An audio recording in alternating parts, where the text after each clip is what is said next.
वेगवेगळ्या गोष्टींवरती विद्यार्थ्यांना मोटिवेट करायचं असतं, वेगवेगळ्या गोष्टींवरती. मग त्याच्यामध्ये अनेक गोष्टींचा अंतर्भाव येतो. शिक्षकाने उभं राहायचं कसं, इथे हाताच्या हालचाली कशा असायला पाहिजेत, चेहऱ्यावरचे त्याचे हावभाव कसे असायला पाहिजेत. ओके, हा तर त्याचा पर्सनली संबंध येतो ह्या गोष्टींशी. मी बोलताना कशा पद्धतीने बोललं पाहिजे, माझ्या चेहऱ्याचे हावभाव हे घटकाशी निगडीत आहेत का नाही, हे पण शिक्षकाला चाचपडून पाहावं लागतं. आणि हे सगळं करत असताना याच्या पलीकडे जाऊन जो घटक शिक्षकाला वर्गामध्ये शिकवायचा असतो, त्या घटकाच्या संदर्भात शिक्षकाला विद्यार्थ्यांच्या समोर तो घटक चांगल्या पद्धतीने एक्सप्लेन करून सांगावा लागतो. ओके, मग त्याच्यामध्ये काय काय येतं, मला फक्त इथं उभं राहूनच तुमच्याशी बोलायचं नाही, तर त्याच्या पलीकडे जाऊन मला अनेक गोष्टींचा या ठिकाणी विचार करावा लागतो. मग काही गोष्टी मला फलकावरती लिहाव्या लागतात, काही वेळेस मला शैक्षणिक साधनांचा वापर करावा लागतो. एखादी गोष्ट तुम्हाला पटवून सांगायची असेल तर काहीतरी उदाहरणं दाखल्यांचा वापर करावा लागतो. एखादी गोष्ट असेल तर चांगल्या पद्धतीने मला कथन करावं लागतं विद्यार्थ्यांच्या समोर. एखादा मला चेतक बदलाचा वापर करावा लागतो. अशा वेगवेगळ्या घटकांचा एकत्रीकरण करणं हे शिक्षकाला सगळ्यात महत्त्वाचं असतं. माझं अध्यापन हे प्रभावी केव्हा होऊ शकेल, तर त्याला काहीतरी क्रायटेरिया ठरलेला असेल, बरोबर ना. मी दिसायला सुंदर आहे म्हणून माझं अध्यापन सुंदर अजिबात असणार नाही, किंवा माझ्याकडे अजिबात सौंदर्य नाही म्हणून माझा पाठ अतिशय घाणेरडा होईल किंवा चांगला होणार नाही, असं पण काही नाही. अध्यापकाचे जे गुणवैशिष्ट्ये, जे काही क्वालिटीज आहेत, त्या अध्ययनाशी निगडीत असतात नेहमी. त्यामुळे मी दिसण्यापेक्षा माझं मटेरियल मी तुमच्यासमोर कशा पद्धतीने मांडतो हे सगळ्यात महत्त्वाची गोष्ट आहे. आणि म्हणून या सगळ्या गोष्टींचा विचार आपण आजपासून या ठिकाणी करणार आहोत. मग आता तुमच्या मनामध्ये कदाचित हा प्रश्न पण पडलेला असेल की मग शिक्षकाने नक्की काय केलं पाहिजे. माझं अध्यापन प्रभावीपणे व्हायचं असेल, परिणामकारक व्हायचं असेल, ह्या 2-3 गोष्टी लक्षात ठेवा. प्रभावीपणे, परिणामकारक, अध्ययन प्रक्रिया, अध्यापन प्रक्रिया, या कन्सेप्ट समजून घेत चला. ज्या वेळेस शिक्षक तुम्हाला ह्या गोष्टी सांगणार आहात त्यावेळेस ह्या गोष्टींचा निश्चित पद्धतीने शिक्षकांना प्रश्न विचारत का. अध्ययन म्हणजे काय, अध्यापन म्हणजे काय, परिणामकारकता म्हणजे काय, सर्जनशीलता म्हणजे काय, सृजनशीलता म्हणजे काय, ह्या सगळ्या कन्सेप्ट ह्या तुम्हाला नंतर थोड्या काही दिवसांनी कळतील त्या. ओके, मग आता हे सगळे भाग विद्यार्थ्याला माहिती होण्यासाठी ह्या भागांचं तुटक किंवा वेगळ्या पद्धतीने आपण एक भाग केलेला आहे. म्हणजे मी तुम्हाला मगाशी सांगितलं की मला फलकलेखन करायचं असेल तर त्यावेळेस फलकलेखन कसं असावं याच्यासाठी सेपरेट तुमचा एक मायक्रो टीचिंग असणार आहे, सूक्ष्म अध्यापन असणार आहे. मला पाठाचा प्रारंभ करायचा किंवा सुरुवात करायची किंवा प्रस्तावना करायची, तर मग प्रस्तावना कशी केली पाहिजे यासाठी तुम्हाला एक सेपरेट पद्धतीचं एक मायक्रो टीचिंग होणार आहे. उदाहरणं दाखले कसे द्यावेत विद्यार्थ्यांना, म्हणजे ते उदाहरण विषयाशी चपखल बसतं का नाही याचा विचार शिक्षकाला करावा लागतो. त्याचं सगळं प्री प्लॅनिंग शिक्षकाला अगोदर घरी करावं लागतं आणि नंतरच वर्गात येऊन ते उदाहरणं दाखल्यांच्या सहाय्याने ती कन्सेप्ट विद्यार्थ्यांना सोप्या पद्धतीने समजून सांगायचं शिक्षक प्रयत्न करत असतात. मग आता हे सगळ्या गोष्टींचं एकत्रीकरण ज्यावेळेस होईल, म्हणजे फलकलेखनाचं एकत्रीकरण होईल, प्रस्तावनेचं एकत्रीकरण होईल, तुमचं उदाहरणं दाखल्यांचं एकत्रीकरण होईल, शैक्षणिक साधनं कसे विद्यार्थ्यांना दाखवायची त्याचं एकत्रीकरण होईल, चेतक बदलाचं एकत्रीकरण होईल. ह्या सगळ्या गोष्टींचं एकत्रीकरण ज्यावेळेस शिक्षक करतो त्यावेळेस तो 30 किंवा 35 मिनिटाचा तासिका होते. आणि या सगळ्या गोष्टींचा बारकाईने विचार शिक्षकाला विद्यार्थ्याच्या समोर येताना करावा लागतो. म्हणून पाहिजे तेवढं शिक्षकी पद सांभाळणं, शिक्षक होणं एक वेळेला सोपं आहे, पण प्रत्यक्ष शिक्षकाची पेशा आणि त्या शिक्षकी पदाला आपण पदाला शोभेल अशा पद्धतीचं अध्यापन करणं हे अतिशय अवघड गोष्ट असते. आणि म्हणून तुमच्या लाईफमध्ये आत्तापर्यंत 12वीपर्यंत जेवढे काही शिक्षक आले असतील त्याच्यापैकी काही शिक्षक तुमच्या मनामध्ये बसलेले आहेत की नाही, हा शिक्षक ना अतिशय उत्तम पद्धतीने शिकवतो. का तर ह्या सगळ्या गोष्टींचा तो वापर करत होता अध्यापनामध्ये. बरं, अध्यापन करत असताना प्लस माझ्या समोर बसलेल्या विद्यार्थ्यांना ते समजलं पण पाहिजे ना, ही पण सगळ्यात महत्त्वाची गोष्ट आहे. म्हणजे विद्यार्थ्याला जर तुम्ही शिकवलेलं समजत नसेल तर तुमचं अध्यापन परिणामकारक अजिबात होणार नाही आणि होऊ पण शकणार नाही. आणि म्हणून ह्या सगळ्या गोष्टींची शिक्षकाला जाण असणं गरजेचं आहे. माझं विषय ज्या विद्यार्थ्यांच्या समोर मी मांडत असेल त्या विद्यार्थ्यांची क्वालिटी पण मला माहिती असणं गरजेचं आहे. माझी बोलीभाषा त्याला समजली पाहिजे, त्याची बोलीभाषा मला समजली पाहिजे. मी जे काय कन्सेप्ट मांडत असेल त्या कन्सेप्ट विद्यार्थ्यांपर्यंत पोहोचतात का नाही हे पण मला अनुकरण करावं लागणार, हे मला चाचपडून पाहावं लागणार आहे तुमच्यासमोर. आणि मी हे पाहत असताना मला काय करावं लागणार आहे, मी काय प्रत्येकाला प्रश्न विचारून त्याचं उत्तर घेणार नाही आहे. तर तुमच्या चेहऱ्यावरचे हावभाव पाहून मला समजलं पाहिजे की ह्या विद्यार्थ्याला समजतं आहे, ह्या विद्यार्थ्याला समजत नाही. मग ह्या विद्यार्थ्याला का समजत नाही, तर त्याच्या पातळीवरती जाऊन मला ते काम परत एकदा करावं लागणार. म्हणून हा सूक्ष्म अध्यापनाचा अतिशय महत्त्वाचा भाग आज आपण या ठिकाणी सुरुवात करतो आहे. आणि त्यातली त्यात आपण पहिल्या भागाला इथे सुरुवात करतो आहे.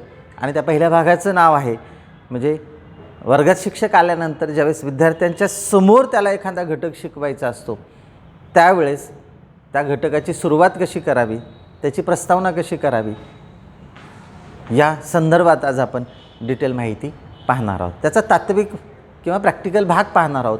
आणि तो भाग पाहिल्यानंतर आपण प्रत्यक्ष 5 मिनिटाचा पाठ पण या ठिकाणी घेणार आहोत. ओके. तर जे पहिलं मायक्रो टीचिंग आहे, जे पहिलं सूक्ष्म अध्यापन आहे, त्याला 3 नावं या ठिकाणी तुम्हाला बोर्डवरती दिसत असेल. त्याला पाठाचा प्रारंभ पण म्हणतात, त्यालाच प्रस्तावना असंही म्हणतात, किंवाच त्याला सज्जता प्रवर्तन कौशल्य असंही म्हणतात.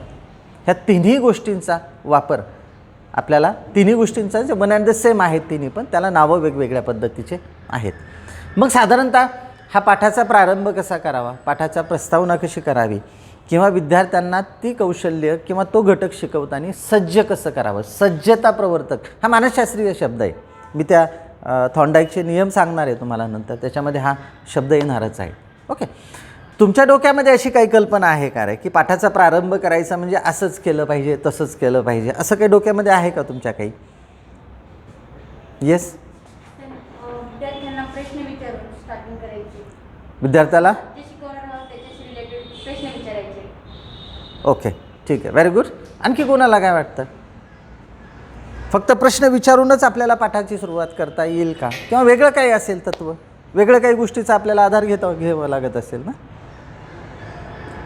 तुम्ही आत्तापर्यंत शिकलेला आहात ना, तुमच्या प्रत्येक तासाला शिक्षकाने पाठाचा प्रारंभ केलेला आहे, बरोबर आहे ना? मग कदाचित मागच्या दिवशी जो घटक शिकवलेला असेल त्या घटकावरती आधारित शिक्षकाने प्रश्न विचारून पाठाचा प्रारंभ केला असेल असंही सांगता येत नाही.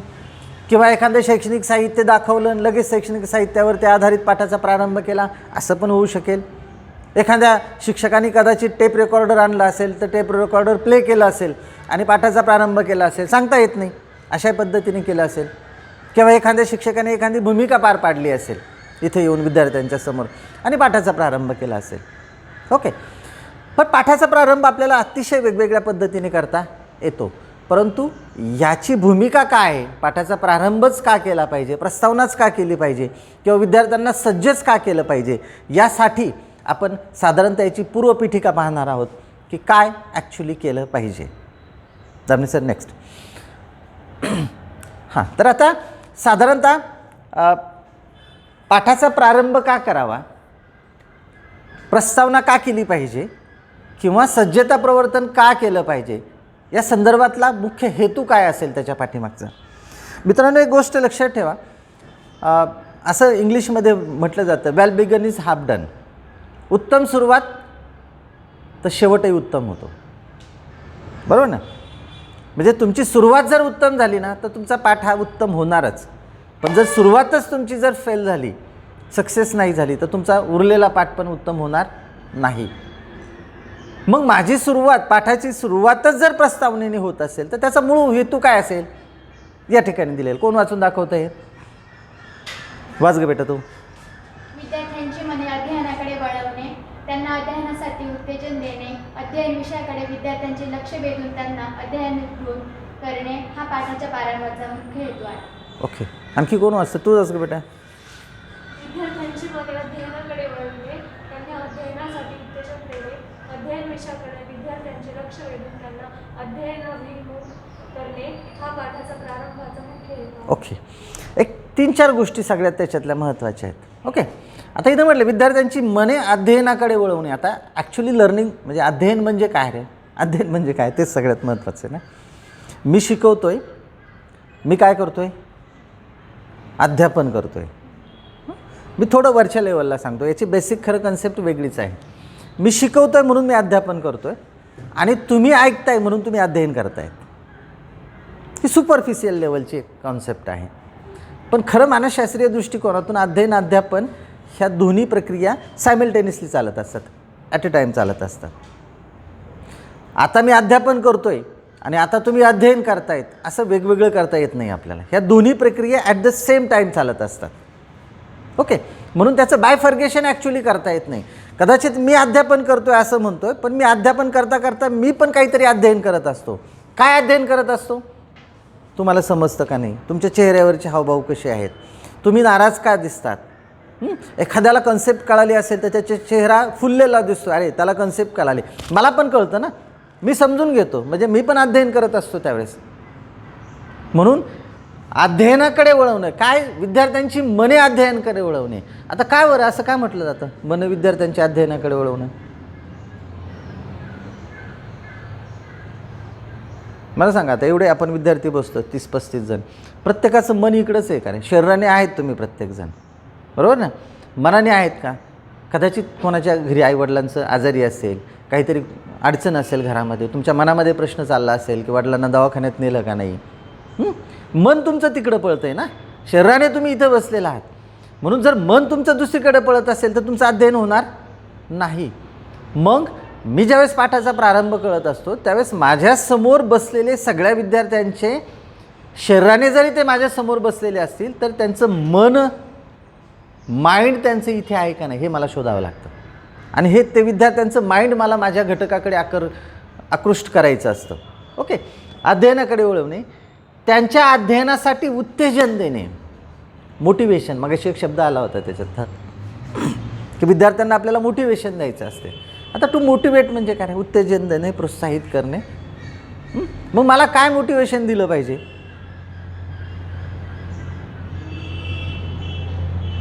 मी काय केलं पाहिजे? बिंग ॲज अ टीचर मला विद्यार्थ्यांना कोणतं मोटिवेशन देणं गरजेचं आहे? एक तर पहिलं मन वळवलं पाहिजे विद्यार्थ्यांचं, नंतर त्या विद्यार्थ्यांना तो घटक शिकण्यासाठी प्रोत्साहित करायला पाहिजे, मला मोटिवेशन द्यायला पाहिजे. म्हणजे कसं मोटिवेशन देणार?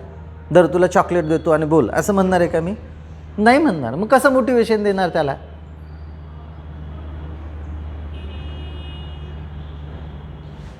घरची आई पहा बरं, लहान मुलाला काही काम सांगायचं असेल ना, जा बरं दुकानात जाऊन साखर घेऊन, तो म्हणतो नाही मला लय कंटाळा आला, नाही म्हणते धर 1 रुपयाचं चॉकलेट पण खा, लगेच पटकन पळतून जातो. मोटिवेट केलं मग त्यांनी.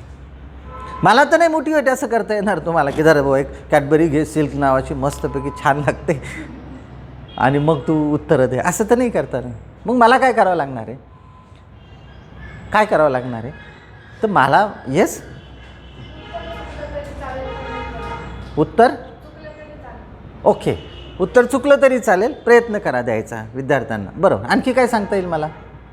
येस, एखाद्या विषयाबद्दल त्यांना अधिक प्रोत्साहित करणे, एखाद्या विषयाबद्दल त्यांना माहिती सांगणे. बा हे पहा, मोटिवेट करण्याचे अनेक मार्ग आहेत. मला माहिती आहे ना, माझे समोर बसलेले सगळे शेतकरी आहेत, शेतकरी विद्यार्थी आहेत, त्यांचे आईवडील शेतामध्ये काम करतात. शेतीविषयी त्यांना माहिती असतं ना रे. मग मी विचारेल, चल उभं राहा रे, काल पाऊस जास्त झाला का रे तुझ्याकडे? हा म्हणून लय झाला सर पाऊस. मग शेतात काय काय होतं तुझ्या? तो सांगेल माझ्या शेतात कपाशी लावलेली आहे, काय जे काही पीक असेल, मिरच्या लावलेल्या आहेत वगैरे, टोमॅटो आहे, टोमॅटोला भाव मिळालेत का रे? हां आत्ता भाव मिळायला लागले, मागे असे फेकून दिले सर आम्ही. मला विद्यार्थ्यांना उत्तेजन द्यायचं आहे. आता उत्तेजन कसं रे? त्या मूळ घटकाशी निगडीत द्यायचं आहे. म्हणजे माझा घटक तसा असायला पाहिजे आणि मग त्या घटकाशी निगडीत. पण मला पहिल्यांदा विद्यार्थ्यांना बोलतं केलं पाहिजे, विद्यार्थी बोलला पाहिजे माझ्या पाठात. चुकलं तरी चालेल पण त्याने मन मोकळं करायला पाहिजे. ओके, म्हणजे अशा गोष्टी तुम्हाला करायच्यात. कोणतीही गोष्ट करा तुम्ही की जेणेकरून तो विद्यार्थी तुमच्याकडे काय होईल, आकृष्ट होईल, त्याला उत्तेजन मिळेल थोड्यापर्यंत. अध्ययन विषयाकडे विद्यार्थ्याचे लक्ष वेधून त्यांना अध्ययनाभिमुख बनवणे. आता अध्ययनाचा घटक कोणता रे? उदाहरणार्थ मला पावसाळ्यातल्या शेतीचा एखादा घटक शिकवायचा असेल, मग मला काय करायचं आहे, अध्ययन विषयाकडे विद्यार्थ्याचं लक्ष वेधून घ्यायचं आहे. मग अध्ययन विषय मला माहिती आहे, विद्यार्थ्यांना माहिती आहे का अजून मी कोणता घटक शिकवणार आहे? मी काहीच लिहिलं नाही फलकावरती. पण तो घटक शिकवण्याच्या अगोदर मला प्रस्तावना करावी लागते आणि मग प्रस्तावना झाल्यानंतर मी त्या मूळ घटकाचं नाव फलकावरती लिहितो. मग मी काय करणार आहे, मला माहिती आहे ना, मी शेतीच्या संदर्भात, पावसाळ्यातल्या शेतीच्या संदर्भात विद्यार्थ्यांना शिकवणार आहे. मग आता लकीली पावसाळा आता नुकताच संपत आलेला आहे. विद्यार्थ्यांना अनेक प्रश्न विचारेल ना पावसाच्या संदर्भात. कुठे राहतो सर? मी या डोंगराच्या कडेला राहतो. मग पाऊस किती पडला होता? तर यावेळेस भरपूर पाऊस पडला, सगळं पाणी आमच्या घरामध्ये घुसलेलं होतं. मग घराशेजारी तुमची शेती पण असेल? हो, आमची शेती पण आहे तिथे. मग काय नुकसान झालं का पावसामुळे? मग तो सांगतो असं झालं तसं झालं, टमाटो सगळे सडून गेले आमचे, घरामध्ये झोपायला सुद्धा जागा नव्हती मला. काय होतं माहिती आहे का, मुलांना जी गोष्ट माहिती आहे ना, माहिती आहे ना ह्या गोष्टी मुलांना, अरे माहिती आहे ना, शेतकऱ्याची मुलं आहेत, ह्या सगळ्या गोष्टी माहिती आहे. मग माहिती असणारी गोष्ट ज्यावेळेस मी विद्यार्थ्याकडून काढून घेतो ना, त्यावेळेस तो अध्ययनाभिमुख शिक्षक त्याला करत असतो. मग त्याच्या लक्षात येतं, अरे हे सर काय विचारतात मला, कारण माझा मूळ घटक यालाच निगडीत आहे ना, त्या घटकाशी निगडीतच आहे मूळ घटक. म्हणून मी त्याला काय करतो, तर त्या गोष्टीकडे घेऊन जाण्याचा प्रयत्न करतो आहे. म्हणून प्रस्तावना करणं हे शिक्षकाची मोठी हातोटी आहे. मला फक्त गणित विषय शिकवायचा असेल तरी मला प्रस्तावना करावी लागते. असं काही नाही फक्त भाषा विषय शिकवताना शिक्षकाने प्रस्तावना केली पाहिजे असं नाही काही. चित्रकला विषय शिकवताना पण प्रस्तावना करावी लागते. खेळाचा एखादा तास घ्यायचा असेल तरी शिक्षकाला प्रस्तावना करावी लागते. इंग्रजीचा विषय शिकवायचा असेल त्यावेळेस पण शिक्षकाला प्रस्तावना करावी लागते. ह्या सगळ्या गोष्टी करायच्या असतात आणि ज्यावेळेस त्याला ह्या प्रस्तावना करायच्या असतात त्यावेळेस त्या मूळ जो काही घटक असेल त्या घटकाच्या दिशेने विद्यार्थ्यांना घेऊन जायचं असतं शिक्षकाला. कोणतीही प्रस्तावना करून चालत नाही. तर अध्ययनाभिमुख करणे हा पाठाच्या प्रारंभाचा मूळ हेतू आहे. आता अध्ययनाभिमुख हाही कन्सेप्ट वेगळी आहे. आता अध्ययनाभिमुख ही कन्सेप्ट मला वाटतं पहिल्यांदाच कदाचित तुम्ही ऐकत असाल.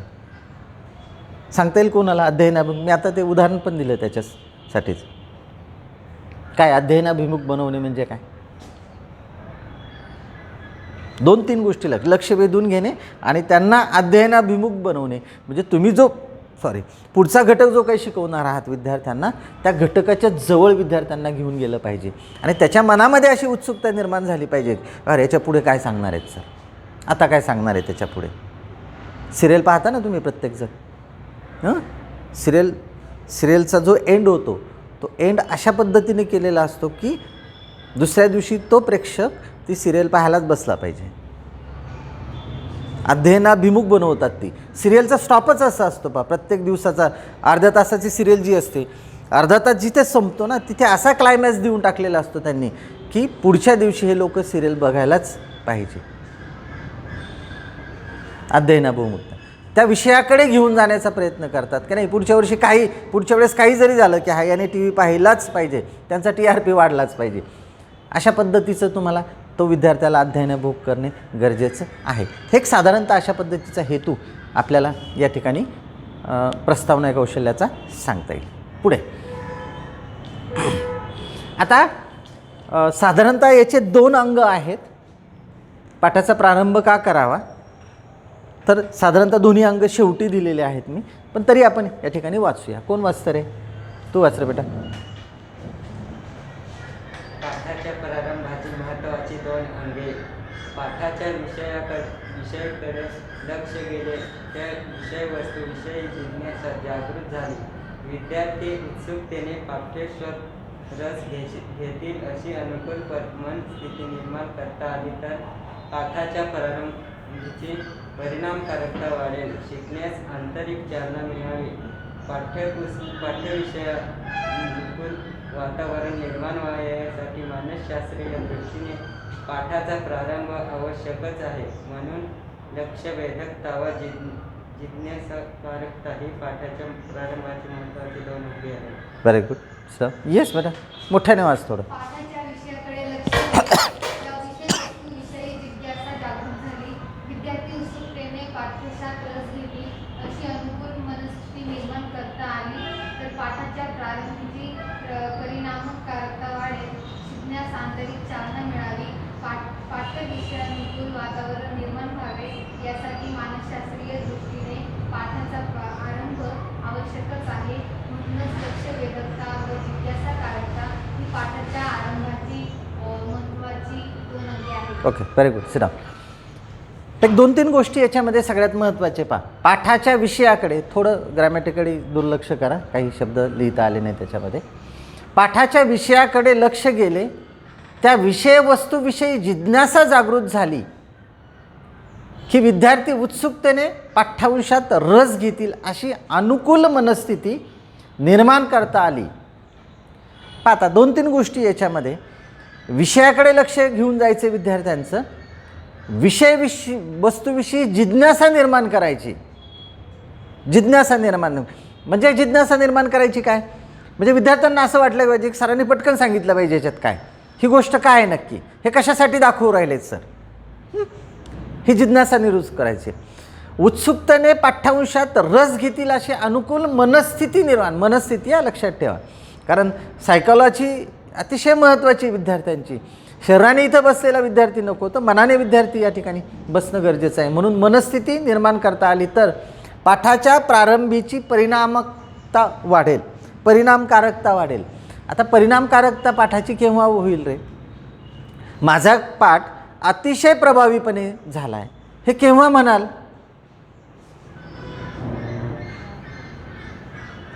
असं तुम्हाला केव्हा वाटेल की सरांचा पाठ खरोखर चांगला झाला आहे? काय असेल त्याच्या क्वालिटीज, काय असायला पाहिजेत?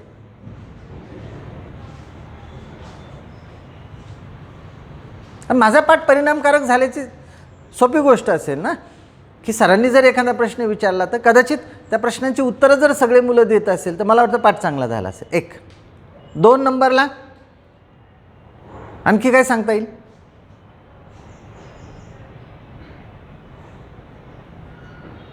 हे पहा विद्यार्थी मित्रांनो, एक लक्षात ठेवा, आतापर्यंत तुम्ही 12वीपर्यंत परीक्षा देत आलात, बरोबर ना? 12वीपर्यंत अनेक गोष्टी शिकलेल्या आहात, अनेक गोष्टी शिकलेल्या आहात. मला सांगा, प्रत्येक गोष्ट आठवते का रे तुम्हाला? पायथागोरसचा सिद्धांत आठवतो का? सांगा, 7वीला झालेला आहे. कोण सांगेल? पायथागोरसचा सिद्धांत. येस,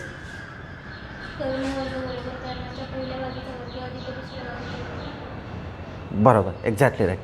बरं, आणखी एक सांगा रे मला, ह्या रूमची क्षेत्रफळ काढायचं आहे, या रूमचं मला क्षेत्रफळ काढायचं. काय आहे क्षेत्रफळाचं सूत्र? काय?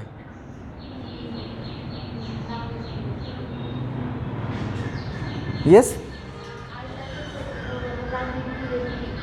आयताचं क्षेत्रफळ बरोबर लांबी गुणिले रुंदी. ओके, मी तुम्हाला सांगितलं की तुम्ही 10 जणांनी मला ह्या रूमचं क्षेत्रफळ काढून दाखवायचं आहे. मला केव्हा कळेल की तुम्हाला ते उत्तर येतं आहे? ठीक आहे, आता तिने लांबी गुणिले रुंदी बरोबर क्षेत्रफळ सांगितलं, ओके. पण ज्यावेळेस मी प्रत्यक्ष तुम्हाला हे काम करायला लावणार आहे आणि तुम्हाला ज्यावेळेस हे जमेल की नाही, ही लांबी याची ही आहे, रुंदी त्याची ही आहे, मग ह्या दोघांचा गुणाकार केला की म्हणजे मला ह्या आयताचं क्षेत्रफळ मिळेल किंवा ह्या रूमचं क्षेत्रफळ मिळेल, हे मला समजलं आणि मी ते प्रत्यक्ष लाईफमध्ये आणलं. मी घरी गेलो, घरी गेल्यानंतर मला असं लक्षात आलं, माझा रूम ना थोडा छोटा वाटतो आहे, आपल्याला मोठा रूम पाहिजे. किती बाई कितीचा रूम आहे? घरी गेलो, मस्तपैकी लांबी रुंदी मोजली, क्षेत्रफळ काढला, अरे हा काय फक्त 100 स्क्वेअर फूटचाच आहे माझा रूम फक्त. म्हणजे ज्ञान केव्हा मिळालं असं म्हणाल? त्यावेळेस, ज्यावेळेस त्या ज्ञानाचा उपयोग तुम्ही दैनंदिन जीवनामध्ये करायला सुरुवात केली, त्यावेळेस तुम्ही ज्ञान मिळवलं असं म्हटलं जातं मानसशास्त्रीय दृष्टिकोनातून. आत्तापर्यंत काय केलं तुम्ही? आम्ही पण तुमच्यामध्येच आहे. परीक्षापुरता अभ्यास केला, परीक्षेला मार्क मिळवले, पास झालो, पुढच्या वर्गात गेलो, मागचं सगळं सपाट होऊन गेलं. याला अध्ययन म्हणत नाही. अध्ययन कशाला म्हणतात? की ज्यावेळेस एखादी गोष्ट शिकताय ना तुम्ही, प्रत्येक शिक्षकाने हे सांगितलं असेल, नेहमी खरं बोलावं. कोणी शिक्षकाने सांगितलं खोटं बोलावं, तरी पण आपण अनेक वेळा खोटं बोलतो ना. याचा अर्थ अध्ययन नाही झालं आपल्यामध्ये, अध्ययन झालं नाही. अध्ययन केव्हा झालं म्हणणार? ज्यावेळेस ती गोष्ट तुम्ही प्रत्यक्ष लाईफमध्ये, दैनंदिन जीवनामध्ये ज्यावेळेस तुम्ही त्या गोष्टीचा वापर करत असाल, त्यावेळेस ती अध्ययन, त्यावेळेस त्याचा परिणामकारक होईल. त्याच्या मी सांगितलं म्हणून तुम्ही अभ्यास करून आला, परंतु तुम्हाला काहीच कळालं नाही त्याच्यातलं, तो घटक अजिबात कळाला नाही. पुस्तकात लिहिलं, पुस्तकात होतं म्हणून जशात तसं लिहिलं आणि जशाच तसं तुम्हाला आणून दाखवलं शिक्षकाला, म्हणून माझा पाठ उत्तम झाला किंवा तुम्हाला सगळ्या गोष्टी कळाल्या, हे मात्र मी समजून घ्यायला पाहिजे. मी काय बोलतो ते लक्षात येते ना तुमच्या? प्रश्नाचं उत्तर दिलं म्हणून त्या प्रश्नाचं जे काही सारांश असेल तो तुमच्या जीवनामध्ये आलाच असं नाही. मला सांगा रे, इंग्रजीचं सगळं ग्रामर शिकवलेलं आहे 12वीपर्यंत, सगळं ग्रामर शिकवलेलं आहे. त्यावेळेस तुम्ही पेपरमध्ये प्रश्नाचं उत्तर लिहिलं, पास झालात, पुढच्या वर्षीत आलात. पण मी आता एखादा प्रश्न विचारला की मला डू ॲज डिरेक्टरचा एक प्रश्न विचारायचा किंवा चेंज द व्हाईसचा एक प्रश्न विचारतो मी लगेच. I am writing a letter, change the voice. कोण सांगेल मला? I am writing a letter. परिणामकारकता मला पाहिजे इथे. कोण सांगेल?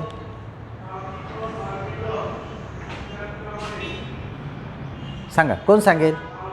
नाही सांगता येणार. कारण का? अध्ययनच केलं नाही ना तुम्ही ते. हे फक्त नियम पाठ केले, परीक्षेपुरते प्रश्नाची उत्तरं लिहिले, पास झालात आणि पुढच्या वर्गात आलात. याला अध्ययन म्हणत नाहीत. मला झोपेत जरी प्रश्न विचारायला एखादा की जो मी शिकलेला आहे मागे, त्या प्रश्नाचं उत्तर जर मला देता येत असेल तर त्या शिक्षकाचा पाठ हा परिणामकारक झाला असं म्हणता येईल. 90% आता तर 99% मार्क मिळतात हो मुलांना. तर स्वतःचं नाव पण इंग्रजीमध्ये उत्तम पद्धतीने लिहिता येत नाही. त्याचा पाठ परिणामकारक नाही झाला तो. माझ्या विद्यार्थ्यांच्या दैनंदिन जीवनामध्ये ज्यावेळेस तो भाग येत असेल आणि तो विद्यार्थी त्याचा वापर करून दैनंदिन जीवन जगत असेल तर तो त्याचा पाठ काय असेल? परिणामकारक असेल. म्हणून मला पाठाचा जो काय प्रारंभ करायचा आहे तर त्याचा परिणामकारकता ही विद्यार्थ्यांच्या दृष्टिकोनातून सगळ्यात महत्त्वाची आहे. तर अशा पद्धतीने मी विद्यार्थ्यांचं परिणामकारकता शोधेल. शिकण्यास आंतरिक चालना मिळावी. आता आंतरिक चालना म्हणजे काय रे? बाय हार्टली त्याने ती गोष्ट शिकली पाहिजे ना. आंतरिक चालना, त्याला मनापासून असं वाटलं पाहिजे की नाही मला ही गोष्ट शिकणं गरजेचं आहे. खारे वारे काय, मतलबी वारे काय, हे मला कळालं पाहिजे ना. खारे वारे म्हणजे समुद्राकडून येणारे वारे, खारटपणा घेऊन येतात म्हणून खारे वारे ना. मला ही कन्सेप्ट कळाली पाहिजे. मुंबईमध्ये प्रवास करत असताना दमट हवामान काय येतं, मला लगेच ते भौगोलिक कारण कळालं पाहिजे की अरे समुद्र अतिशय जवळ आहे आणि म्हणून याचा परिणाम हा वातावरणावरती झालेला आहे. हे मला सांगता आलं पाहिजे लोकांना. त्यावेळेस मला खारे वारे काय, मतलबी वारे काय, किंवा हा पाऊस कसा पडतो, आत्ताचा कोणता पाऊस म्हटला जातो, याचे कारणं काय, खरीप पिकं म्हणजे काय, हंगामी पिकं म्हणजे काय, हे मला कळालं पाहिजे माझ्या दैनंदिन जीवनामध्ये. ओके. चालना मिळावी, पाठ्यविषयानुकूल वातावरण निर्माण व्हावे. Yes, that is the most important thing आहे. आता पाठ्यवस्तूच्या संदर्भात योग्य वातावरण निर्मिती करायची. कशी वातावरण निर्मिती करावं लागणार आहे मला? हे पहा, अध्ययनावरती परिणाम करणारे अनेक घटक आहेत. एक घटक म्हणजे हा उभा राहिलेला एक सगळ्यात महत्त्वाचा परिणामकारक घटक. याच्याजवळ जे कौशल्य असेल त्या कौशल्याचा वापर करून उत्तम वापर करायचा का वापर नाही करायचा याच्यावरती पाठाची परिणामकारकता जास्त अवलंबून असते. एक घटक. याच्या पलीकडे जाऊन पण अनेक घटक असतात. विद्यार्थी अध्ययन करणारा घटक पण तेवढाच परिणामकारक असतो. बरोबर. आता इथे आपण बोलतोय, काहीतरी बाहेरून पण आवाज येतोय ना, कुठेतरी स्पीकरचा आवाज येतोय. तोही घटक आपल्या अध्यापनावर परिणामकारक करणार आहे. एक सुंदर पद्धतीचं गाणं लागलं सैराटमधलं. बस तुमचं मन इथं माझ्यासमोर आहे पण तुमचे पाय लगेच थोडे थोडे कुठंतरी नाचायला लागलेच ना. कारण सैराट गाणं म्हटलं सगळेच नाचायला लागतात. मग काय होतं आहे रे? ते वातावरण निर्माण करणं गरजेचं आहे. मग मी वातावरण निर्माण कोणतं करणार? मला तर अध्यापनच करायचं. मला तर काही सैराटच्या गाण्यावरती डान्स नाही करायचं ना. सैराटच्या गाण्यावरती थोडं वाजवावर, मोठ्याने स्पीकर लावा आणि थोडं बाहेर व्हा, सगळे लोक गोळा होतील तिथे. कारण का? तो त्यांच्या आवडीचा विषय आहे म्हणून. बरोबर. पण इथेच बाहेर जाऊन सांगा बरं, मोठ्याने एखाद्या इंग्रजीमध्ये मस्तपैकी भाषण द्यायला, चालेल काय बडबड करत बसलंय, आवडत नाही ना. मन नाही त्यांचं ते ऐकण्याची क्षमता ना. म्हणून तुमचं वातावरण निर्मिती करणं हे सगळ्यात महत्त्वाचं असतं. आणि यासाठी मानसशास्त्रीय दृष्टीने पाठाचा प्रारंभ आवश्यक आहे. आता व्हॉट इज सायकोलॉजी? मानसशास्त्रीय. मानसशास्त्र तर शब्द ऐकला असेल ना. मानसशास्त्र म्हणजे मनाचं शास्त्र, आतमध्ये जे दडलेलं आहे. हे मनाचं शास्त्र काय? मनाचं शास्त्र अतिशय वेगवेगळ्या पद्धती. मन काय सांगतं रे? मनाच्या नेहमी दोन भूमिका असतात नाही, करू नको, अभ्यास आता नाही, नंतर काय. आता सुरुवात झाली हो आत्ताशी, अजून D.Edला वर्ष जायचं आहे, नंतर पाहू अभ्यास करू. एक मन म्हणतं नाही रे अभ्यास कर, वर्गात पहिला आला पाहिजे, पहिली आली पाहिजे. लगेच अपोजिट मन लगेच सांगतं नाही आता नको करू, भरपूर वेळ, आता खा पी मस्त झोप कर. असं म्हणत म्हणत परीक्षा जवळ येतात तरी अभ्यासाला सुरुवात होत नाही. म्हणून लक्षात ठेवा, मानसशास्त्रीय दृष्टिकोनातून संकल्पना तुम्हाला मला माहिती असल्या पाहिजे. मग मला मानसशास्त्राचा मी अध्यापन करणारा घटक असायलाच पाहिजे शिक्षकाने. कारण का, माझ्यासमोर बसलेला विद्यार्थी हा एकाच वयोगटातला नाही. काही विद्यार्थी 15 वर्षाचे, काही विद्यार्थी 16 वर्षाचे, किंवा तुमच्यापैकी जर विचारलं मी, खरं पाहता माझ्या म्हणण्यानुसार 12 आणि 6 18 वर्ष वयोगटात ते तुम्ही पाहिजे, 18 ते 19. पण काही विद्यार्थ्यांची 93 जन्मतारीख आहे. आम्ही परवाच काम करत होतो. काही विद्यार्थ्यांची 17 वर्ष झालेले, काही विद्यार्थ्यांची 18 वर्ष झालेले. म्हणजे 17व्या वर्षावर विद्यार्थ्याला मी 18 वर्षाच्या विद्यार्थ्याची नाही तुलना करू शकणार. कारण त्याच्या भावना वेगळ्या, त्याचं मन वेगळं, ह्या कुमारावस्थेतील मला विद्यार्थ्याचं मन वेगळं. मग तुमचं मन मला जाणता आलं पाहिजे की इथे बसलाय तुम्ही, पण तुमच्या मनामध्ये काय विचार चालू आहेत. म्हणून अध्यापन करणारा घटक, अध्यापन करणारा अध्यापक हा मानसशास्त्राचा उत्तम वाचक असावा, मानसशास्त्राचा उत्तम प्राध्यापक असावा तो. ओके. म्हणून मानसशास्त्रीय दृष्टीने पाठाचा प्रारंभ आवश्यक आहे. हे मानसशास्त्रीय दृष्टिकोन मी पुढे नियमात तुम्हाला सांगणार आहेत. आणि म्हणून शेवटच्या 2 गोष्टी आल्या आहेत या ठिकाणी, लक्षवेधकता आणि जिज्ञासाकारकता. जिज्ञासाकारकता मी सांगितलं. लक्षवेधकता म्हणजे काय रे? टार्गेट करायचं त्याला. मला टार्गेट कोणतं असेल? माझं टार्गेट लक्षवेधकता, विद्यार्थ्यांचं लक्ष वेधून घेतलं पाहिजे त्या गोष्टीकडे. म्हणजे माझं टार्गेट हे ना खारेवारी विद्यार्थ्यांना समजले पाहिजे. मग त्यांचं कशा पद्धतीने मला लक्ष वेधून घेता येईल याच्यासाठी लागेल ती कृती मी इथं करेल. मग चित्र दाखवेल, मग एखादे यूट्यूबवरती दाखवेल खारेवारे कसे असतात, खारेवाऱ्यांचा परिणाम कसा होतो लोकजीवनावरती, पिकांवरती कसा परिणाम होतो, एखादे यूट्यूब दाखवेल मी तिथे. आणि यूट्यूबच्या साहाय्याने मी विद्यार्थ्यांना काय करेल, ती गोष्ट सांगायचा प्रयत्न करेल. लक्षवेधकता असेल विद्यार्थ्यांची. आणि याच्यातून जिज्ञासा निर्माण झाली की तुमचा पाठाचा प्रारंभ हा उत्तम होऊ शकेल. ओके. या संदर्भात कोणाला काही, आपण एकदम वरती पाहतो. याचे डिटेल्स मानसशास्त्रामध्ये पहिला तर जो स्वची जाणीव जो विषय आहे तुम्हाला, त्याच्यामध्ये मॅडम तुम्हाला उत्तम पद्धतीने शिकवतील या गोष्टी. एक नेक्स्ट. आता सूक्ष्म अध्यापनाच्या काही व्याख्या, हा थोडा भाग मी मागचा घेतलेला आहे फक्त तुम्हाला व्याख्या समजाव्या म्हणून या ठिकाणी. प्राध्यापक ॲलन यांची एक गाजलेली व्याख्या आहे सूक्ष्म अध्यापन म्हणजे काय. विशिष्ट अध्यापन वर्तनावर लक्ष केंद्रित करून नियंत्रित वातावरणात केलेला अध्यापन सराव म्हणजे सूक्ष्म अध्यापन होय. 2 गोष्टी सगळ्यात महत्त्वाच्या आहेत. विशिष्ट अध्यापन वर्तनावर लक्ष केंद्रित करून नियंत्रित वातावरणात, वातावरण नियंत्रित आहेत म्हणजे काय, 4 भिंतीच्या आतमध्ये विद्यार्थी बसलेले आहेत, शिक्षक पुढे उभा आहे, शांतता पाहिजे असं मी सगळ्यांना सांगितलं आहे, फलक आहे, पुस्तक आहे माझ्याजवळ, दरवाजा पूर्णपणे बंद, नियंत्रित केलेलं आहे, नियंत्रण ठेवलेलं आहे त्याच्यावरती. वर्गाच्या बाहेर कुणी जाणार नाही, वर्गाच्या आतमध्ये कुणी येणार नाही, नियंत्रित केलं आहे. नियंत्रित वातावरणामध्ये अध्यापनावरती वर्तनावरती लक्ष केंद्रित करणे म्हणजे कोणतं, मला खारेवारे शिकवायचे, माझं वैशिष्ट्य काय आहे किंवा माझ्या अध्यापनाचा मुख्य घटक काय आहे की माझ्या ह्या तासाला खारेवारे आणि मतलबी वारे विद्यार्थ्यांना समजले पाहिजेत, हा माझा उद्दिष्ट आहे. म्हणजे उद्दिष्ट साध्य करण्यासाठी अध्यापन वर्तनावरती लक्ष केंद्रित, म्हणजे माझं अध्यापन मी शिकवत असेल ते माझं अध्यापन असेल आणि तुम्ही शिकताय म्हणून तुमचं काय असेल ते अध्ययन असेल. कन्सेप्ट लक्षात येते ना. मी शिकवतोय म्हणजे माझं लक्ष विशिष्ट अध्यापन वर्तनावरती लक्ष केंद्रित करून, म्हणजे अध्यापकाचं काम आहे ते. नियंत्रित वातावरणामध्ये केलेला अध्यापन सराव शिक्षकाचा, प्राध्यापकाचा म्हणजे सूक्ष्म अध्यापन होईल. सांगतोय लक्षात ठेवा. मला फक्त तुम्हाला प्रस्तावना कौशल्य शिकवायचं, मला फलकलेखन आता नाही शिकवायचं अजिबात. माझं टार्गेट काय असेल, फक्त प्रस्तावना विद्यार्थ्यांची कशी उत्तम होईल, टार्गेट आहे माझं, विशिष्ट हेतू आहे माझा ठरलेला. आणि त्या वर्तनावरती आधारित मी वातावरण निर्मिती केली वर्गामध्ये. काय वातावरण निर्मिती केली, हे सगळं लावलं, LCD प्रोजेक्टर लावला, कॉम्प्युटर लावला, त्या ठिकाणी हे रेकॉर्डिंग चालू केलं, वातावरण नियंत्रित करायचा प्रयत्न केला. कारण का तुमचं लक्ष याच्याकडे असायला पाहिजे. अशी प्राध्यापक ॲलननी व्याख्या केलेली या ठिकाणी.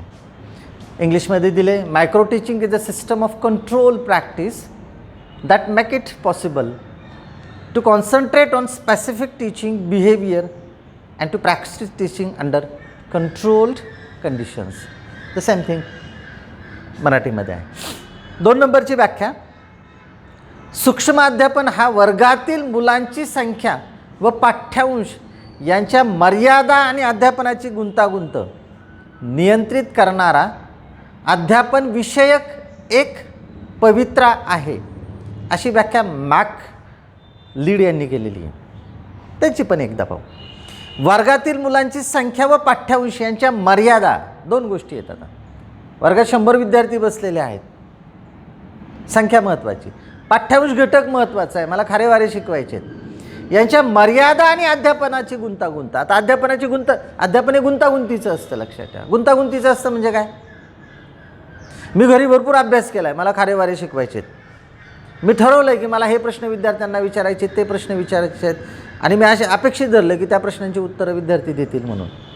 पण प्रत्यक्ष अध्यापन करताना एकही पोरांनी प्रश्नाचं उत्तर दिलं नाही.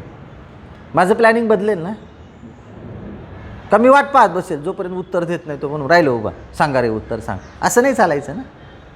नाही उत्तर येत तर शिक्षकाला ते चेंज करावं लागतं. त्या सामेल गुंतागुंत आहे ना, त्याला माहीत होणार नाही की प्रत्यक्ष अध्यापन करताना मला कोणत्या घटनेला सामोरे जावं लागेल. लहान मुलं तुम्हाला माहीत आहेत ना, शिक्षकाने शिकवायला सुरुवात केली, एखादी गोष्ट चुकली तर ते पोरगं तिथून पळत येतं, सर इथं चुकलं हो तुमचं, मला माहिती आहे का माझं अध्यापन करताना माझं चुकणार आहे. नाही, ऐन वेळेला प्रसंग निर्माण झाला, अशा वेळेस शिक्षकाला त्या गोष्टीला तोंड द्यावं लागतं. गुंतागुंत आहे.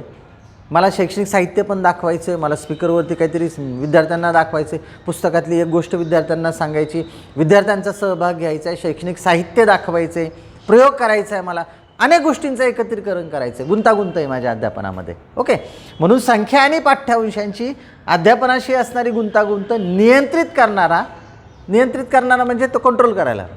म्हणजे काय? अनपेक्षित घटना घडता कामा नये. कोणती अनपेक्षित घटना?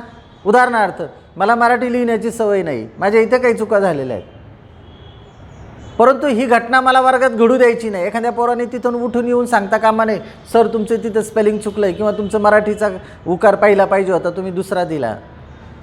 हे जर चुकायचं नसेल तर मी घरीच सगळं प्रयत्न केला पाहिजे. कंट्रोलिंग करेल ना मी त्याच्यावरती. हां, ती कंट्रोलिंग करण्याची. नियंत्रित करणारा अध्यापन विषयक एक पवित्र आहे, अशी व्याख्या या मानसशास्त्रज्ञांनी केलेली आहे. म्हणजे तुमच्या ह्या 2 मानसशास्त्रांच्या दृष्टिकोनातून एक प्रकर्षाने एक गोष्ट तुमच्या लक्षात येईल की 2-3 गोष्टी शिक्षकाला, विद्यार्थी संख्या घ्यायचा आहे, तुमचा घटक जो आहे, टार्गेट कोणतं आहे ते टार्गेट तुम्हाला करायचं आहे, आणि अध्यापन आणि अध्ययन प्रक्रिया ही परिणामकारक करायची, सुलभ करायची, यशस्वीतेच्या दिशेकडे त्याला आपल्याला घेऊन जायचे. Yes, next.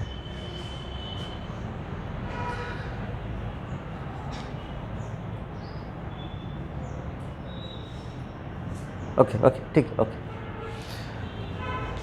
थोडं फक्त मटेरियल या ठिकाणी लिहिलेलं आहे. मानसशास्त्रीय दृष्टीने पाठाचा प्रारंभ आवश्यक मानला जातो. कोणतेही नवे ज्ञान, नवी कृती अथवा नवी वृत्ती नीटपणे अवगत करावयाची असेल तर नव्या अनुभवांचा सांधा पूर्वानुभवांशी जोडला गेला पाहिजे. ही सांधे जोड बेमालूमपणे होण्यासाठी पूर्वानुभव जागृत करणे आवश्यक आहे. सगळ्यात महत्त्वाची गोष्ट आता इथं पाठाच्या प्रारंभाची. काय करायचं आहे रे? तुम्हाला पाठाचा प्रारंभ करायचा आहे. मी तुम्हाला सांगितलं well begun is half done. उत्तम सुरुवात ही उत्तम पाठाची सुरुवात जर केली तर तुमचा हा उत्तम पाठ होतो असं म्हटलं जातं. मग आता मला पाठाचा प्रारंभ करायचा, मला काय करायचं आहे ॲक्च्युली? 3 गोष्टी सगळ्यात महत्त्वाची. नवीन ज्ञान, तुम्हाला कोणताही घटक शिकवायचा असेल तो घटक हा नेहमी विद्यार्थ्यांना नवीन ज्ञान देण्याला भाग पाडतो. म्हणजे मला आता समजायचं तुम्हाला पाठाचा प्रारंभ हा घटक शिकवायचा आहे, तर याचा अर्थ निश्चित आहे हे नवीन ज्ञान आहे तुम्हाला, कारण याच्या अगोदर तुम्ही कधी शिकलेला नाही. भले तुम्ही शिक्षक दिनाच्या दिवशी शिक्षकाची भूमिका पार पाडली असेल, त्या दिवशी पाठाचा प्रारंभ पण केला असेल तुमच्या शिक्षकाने सांगितल्यामुळे, पण त्याचा मानसशास्त्रीय दृष्टिकोन तुम्हाला माहीत नव्हता. हे का केला पाहिजे, कोणकोणत्या गोष्टी आहेत त्याच्यामध्ये, बरोबर. म्हणून नवीन ज्ञान देताना नवीन कृती कोणतं का असेल ना, ज्यावेळेस तुम्ही ज्ञान द्यायला सुरुवात करताना त्यावेळेस कृतीची अपेक्षा ठेवली जाते. म्हणजे काय? मी म्हटलो नेहमी खरं बोलावं, मी लगेच अपेक्षा ठेवेल तुमच्याकडून कृतीची. काय? तुम्ही घरी पण खरं बोललं पाहिजे, आमच्याशी खरं बोललं पाहिजे, मित्राशी मैत्रिणीशी पण खरं बोललं पाहिजे. कृतीची अपेक्षा ठेवणार आहे मी लगेच. अथवा नवीन वृत्ती नीटपणे अवगत करावायची असेल. नवीन वृत्ती म्हणजे काय रे? ते हॅबिच्युअल झालं पाहिजे त्या व्यक्तीला. आता नवीन वृत्ती म्हणजे काय? फॉर एक्झाम्पल मी तुम्हाला सांगितलं की रस्त्याने जाताना नेहमी डाव्या बाजूने चालावं. माझी अपेक्षा काय असेल की कॉलेज सुटल्यानंतर माझा प्रत्येक विद्यार्थी जाताना हा डाव्या बाजूने चालला पाहिजे. तुमच्या दैनंदिन लाईफमध्ये ती गोष्ट घडायला पाहिजे.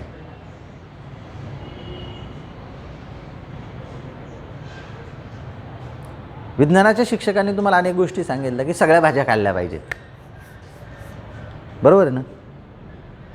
कारल्यामध्ये कोणतं जीवनसत्व असतं, वांग्यामध्ये कोणतं असतं, गिलक्यामध्ये कोणतं असतं, सगळं सांगितलं. अंड्यामध्ये कोणतं असतं, माशांमध्ये कोणतं असतं.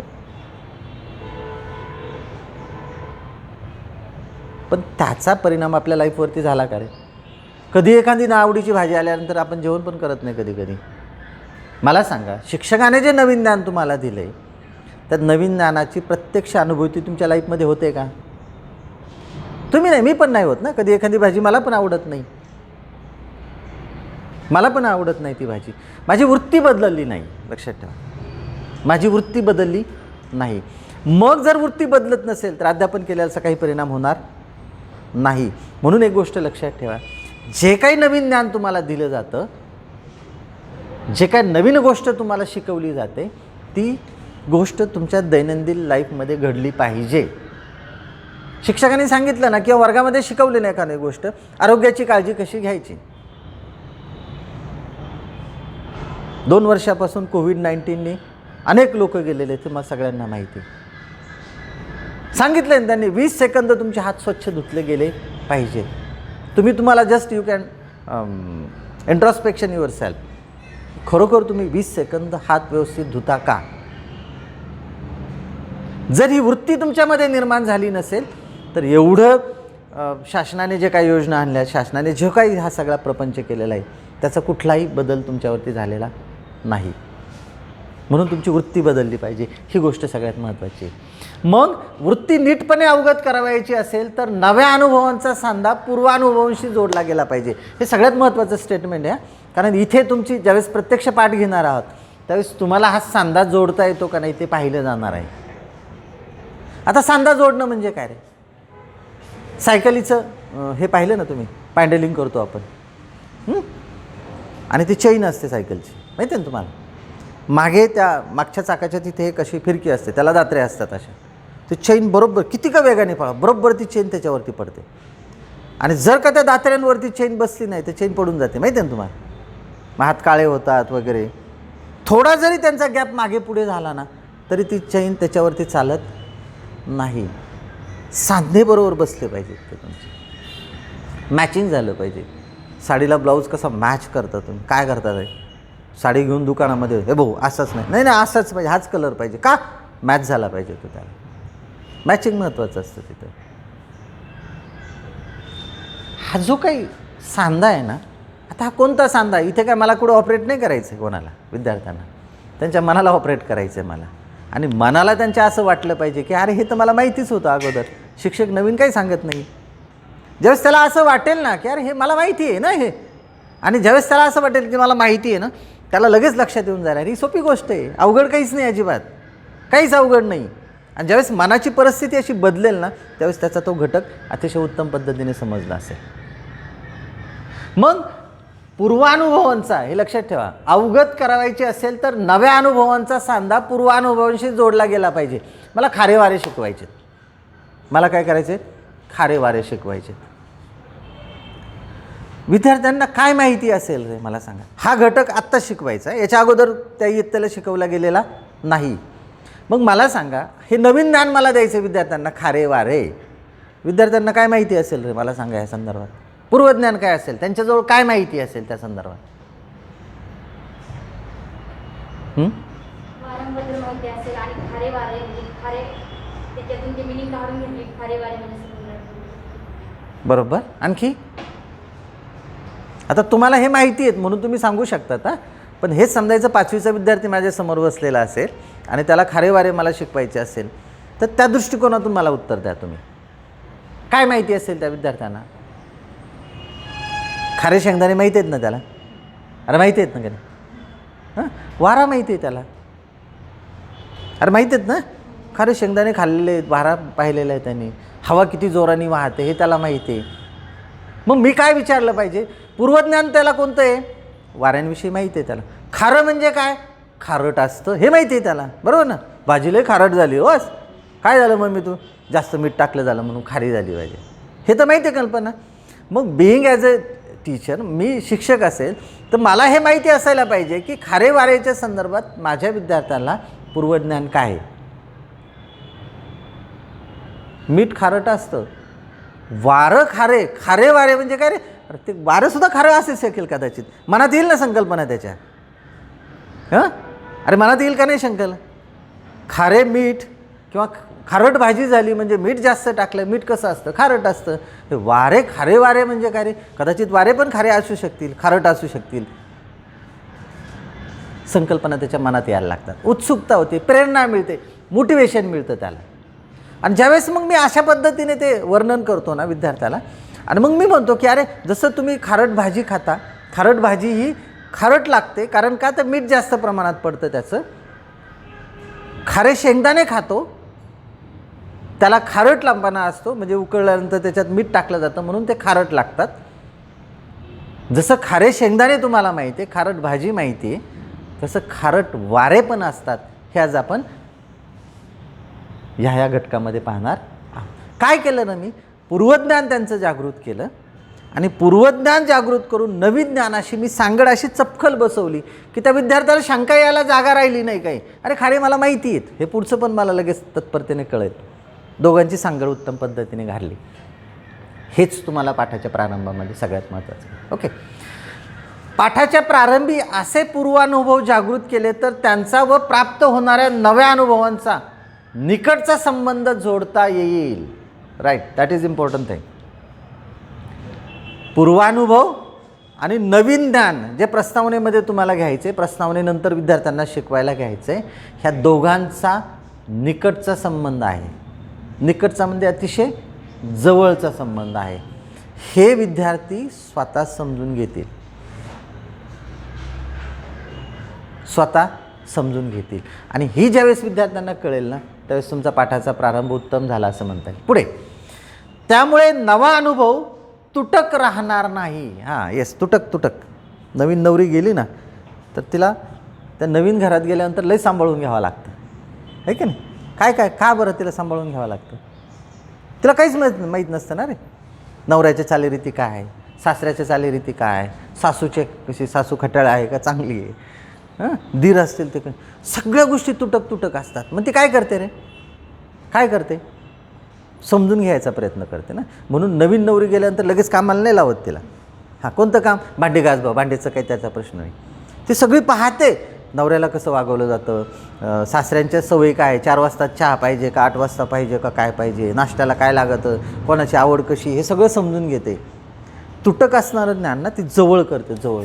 आणि एकदा का त्या सगळ्या गोष्टी कळाल्या ना, मेख कळाली ना, की घराची राणी होऊन बसते ती नंतर. तुटक तुमचं जे काय ज्ञान आहे ना, ते तुटक ज्ञान हे तुम्हाला एकत्रित करता आलं पाहिजे. विद्यार्थ्यांना ते तुटक आहे असं वाटतं कामा नये. मी ज्यावेळेस पाठाची एखादी प्रस्तावना करतो ना, त्यावेळेस माझ्यासमोर बसलेल्या विद्यार्थ्यांना असं वाटता कामा नये कुठून तरी ओढून तोडून आणलं आहे हो त्यांनी, असं नको वाटायला. असं वाटता कामा नये. म्हणजे मला खारे वाऱ्याचं जर प्रस्तावना करायची असेल पाठाची, तर मी त्यांना कोणतंही उदाहरण नको विचारायचं. का रे तू कुठं राहतो? म्हणतो सांगतो मी दिंडोरीला राहतो. मग काय पाऊस पाणी व्यवस्थित झाला का? हा झाला व्यवस्थित. टमाट्याला किती भाव मिळाला? काय नाही सर, पहिल्यांदा एकदम असे कवडी मोल विकले गेले, आता मात्र बऱ्यापैकी भाव. आणि चला आता तर आज आपण खारे वारे शिकूया. आहे का रे? कुठं काही संबंध आहे का त्याचा? काहीच नाही ना. टमाट्याचं विचारलं आहे, पाऊस कसं झालं ना, आता खारे वाऱ्याकडे घेऊन चाललं. कुठं वाटतं का रे तुम्हाला कुठंतरी सांधेजोड आहे? नाही वाटत ना, नाही वाटणार ती. मग माझी पाठाची प्रस्तावना करताना माझ्या बसलेल्या विद्यार्थ्यांच्या समोर ती तुटक होता कामा नये. त्याची सांधेजोड अतिशय चपखल बसली पाहिजे, उत्तम पद्धतीने बसली पाहिजे. म्हणून मला पाठाचा प्रारंभ करणं अतिशय महत्त्वाचे आहे. अनुभवांची अशी एकात्मता साध्य होण्यासाठी पाठाच्या प्रारंभी पूर्वज्ञानाची आठवण करणे व त्यांचा दुवा नवीन ज्ञानाशी जुळवण्यासाठी तयार होणे आवश्यक असते. आता पहा, अनुभवांची एकात्मता साध्य एक झालं पाहिजे दोन्ही, पूर्वज्ञान आणि नवीन ज्ञान. आणि हे करत असताना ते नवीन ज्ञानाशी जुळवण्यासाठी तयार होणं आवश्यक आहे. म्हणजे ज्यावेळेस मी खारेवारे विद्यार्थ्यांना शिकवेल त्यावेळेस विद्यार्थ्यांना असं वाटलं पाहिजे की नाही, खारेवारे नक्की काय आहेत मला कळालं पाहिजे. खारे फुटाणे मला माहिती आहेत, खारे शेंगदाणे मला माहिती आहेत, खारी भाजी मला माहिती आहे खारट झालेली, पण खारेवारे काय आहे हे मला माहिती असणं गरजेचं आहे. आणि मग तो मोटिवेट झाला पाहिजे शिकवण्यासाठी. ओके, आवश्यक आहे. त्यामुळे बोधात्मक, भावात्मक आणि क्रियात्मक अध्ययनात एक प्रकारची सलगता व सुबद्धता येईल. आता हे 3 शब्द सगळ्यात महत्त्वाचे. कोणते? बोधात्मक, भावात्मक आणि क्रियात्मक. ह्या कन्सेप्ट समजून द्यायला भरपूर वेळ लागेल, तरी मी 1-2 वाक्यात तुम्हाला सांगतो. भावात्मक म्हणजे काय? आपण होतं अरे तुला काय भावना बिवना आहे का नाही, म्हणजे काय रे? भावात्मक म्हणजे काय? सापाला मारताना जर पाहिलं तर अरे किती मस्त मार राहिला, मार त्याला मार, असं नको वाटायला ना. म्हणायला पाहिजे अरे नको आहे, तो पण एक प्राणी आहे, आपल्यासारखाच जीव आहे, मारू नको त्याला. भाव निर्माण झाला पाहिजे तुमच्या. शिक्षकाने एखाद्या विद्यार्थ्याला मारताना त्याचा मित्रमैत्रिणींना असं वाटलं नका हो सर, नका मारू, नका मारू, असं म्हटलं पाहिजे. मारा सर, अजून 2 मारा, लय खोडील येतो. भावना तुमच्या व्यक्तीनुसार बदलतात. भावात्मक. क्रियात्मक म्हणजे काय? मग अशी मी सांगितलं तुम्हाला, क्रिया म्हणजे तुमच्या अंगी ते उतरलं पाहिजे. म्हणजे खरं बोलायला लावलं ना तर तुम्ही खरंच बोललं पाहिजे, भले मला शिक्षा मिळेल त्याची. माझ्या त्या अंगामध्ये ते गुण भिनला पाहिजे की नाही, मला खरं बोलायचं ना, खरंच बोलेल मी. मला हा घटक उत्तम शिकवायचा ना, मी त्याच्यासाठी काही पण करेल. क्रियात्मक. मग आता बोधात्मक म्हणजे काय? Comes to the mind. बोधात्मक म्हणजे काय? मेंदूची परीक्षा असते तिथे, त्याचा बोध समजला पाहिजे, बोध झाला पाहिजे त्याचा. म्हणजे कसा? वृक्षामध्ये जीव असतोय माहिती आहे तुम्हाला? अरे माहिती आहे ना, वृक्ष सजीव आहे का निर्जीव आहे रे? सजीव आहे. सजीवाला जीव असतो, बरोबर ना? सजीवाचं लक्षण काय? तो हलतो, बोलतो, चालतो, इकडून तिकडे स्थलांतरित होतो. वृक्षामध्ये काही दिसत नाही ना. हलतो म्हणजे वारा आला म्हणजे हलतो तो. बोलतो का? कुऱ्हाडीने ठोका, ए नको मारू, अरे लय लागलं असं म्हणतो का तो? नाही काही कर. मग तरी सजीव म्हणतो त्याला, कारण त्याची वाढ होते ना. बरं, मग सजीव, वृक्ष पण सजीव आहे, मला याचा बोध झाला पाहिजे ना. तुम्हाला कानाखाली द्या बरं, कसं वाटतं? चांगलं वाटतं ना. किंवा एखाद्याने मस्तपैकी छडीने 2-4 छड्या मारल्या जोराने तुमच्या अंगावरती, तर तुम्हाला वेदना होतात ना. मग वृक्षालाही वेदना होत असतील कुऱ्हाडीने ठोकलं म्हणजे, कुऱ्हाडीने मारलं म्हणजे. बोध झाला पाहिजे ना, ती गोष्ट मला समजली पाहिजे. त्याच्यामध्ये पण जीव आहे, माझ्यामध्ये पण जीव आहे. सापाला मारताना म्हटलं पाहिजे त्या तोही जीव आहे, त्यालाही परमेश्वराने निर्माण केलेलं आहे, मलाही परमेश्वराने निर्माण केलं आहे. त्याला बोलता येत नाही म्हणून काय, पण त्याला पण भावना आहेत ना. हा मला बोध झाला पाहिजे, हे समजलं पाहिजे माझ्या मेंदूला, हे बुद्धीला समजलं पाहिजे. मग ज्यावेळेस मी पाठाचा प्रारंभ करतो त्यावेळेस तो बोधात्मक असतो, तो समजला पाहिजे माझ्या प्रत्येक विद्यार्थ्याला. भावनात्मक आहे, त्याला भावना पण कळाल्या पाहिजेत त्याच्यामध्ये, आणि त्याचा परिणाम त्याच्या दैनंदिन जीवनावरती झाला पाहिजे. त्याने तशा पद्धतीची क्रिया केली पाहिजे. अध्ययनावरती एक प्रकारची सलगता व सुबद्धता येईल, वर्गाध्यापन आणि परिणामकारकता होईल. विद्यार्थी पाठासाठी तयार व्हावेत व पाठाद्वारे त्याची अधिकतम शिकावे या हेतूने पाठाचा प्रारंभ वर्गाध्यापनास अतिशय उपयुक्त ठरतो. पाठाच्या योग्य प्रारंभामुळे शिक्षकाचे अध्यापन कार्य अधिक फलदायी होण्यास सहाय्य होते. 2 गोष्टी परत इथे.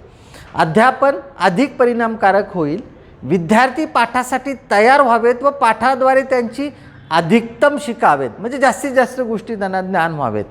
या हेतूने पाठाचा प्रारंभ वर्गाध्यापनास अतिशय उपयुक्त ठरतो.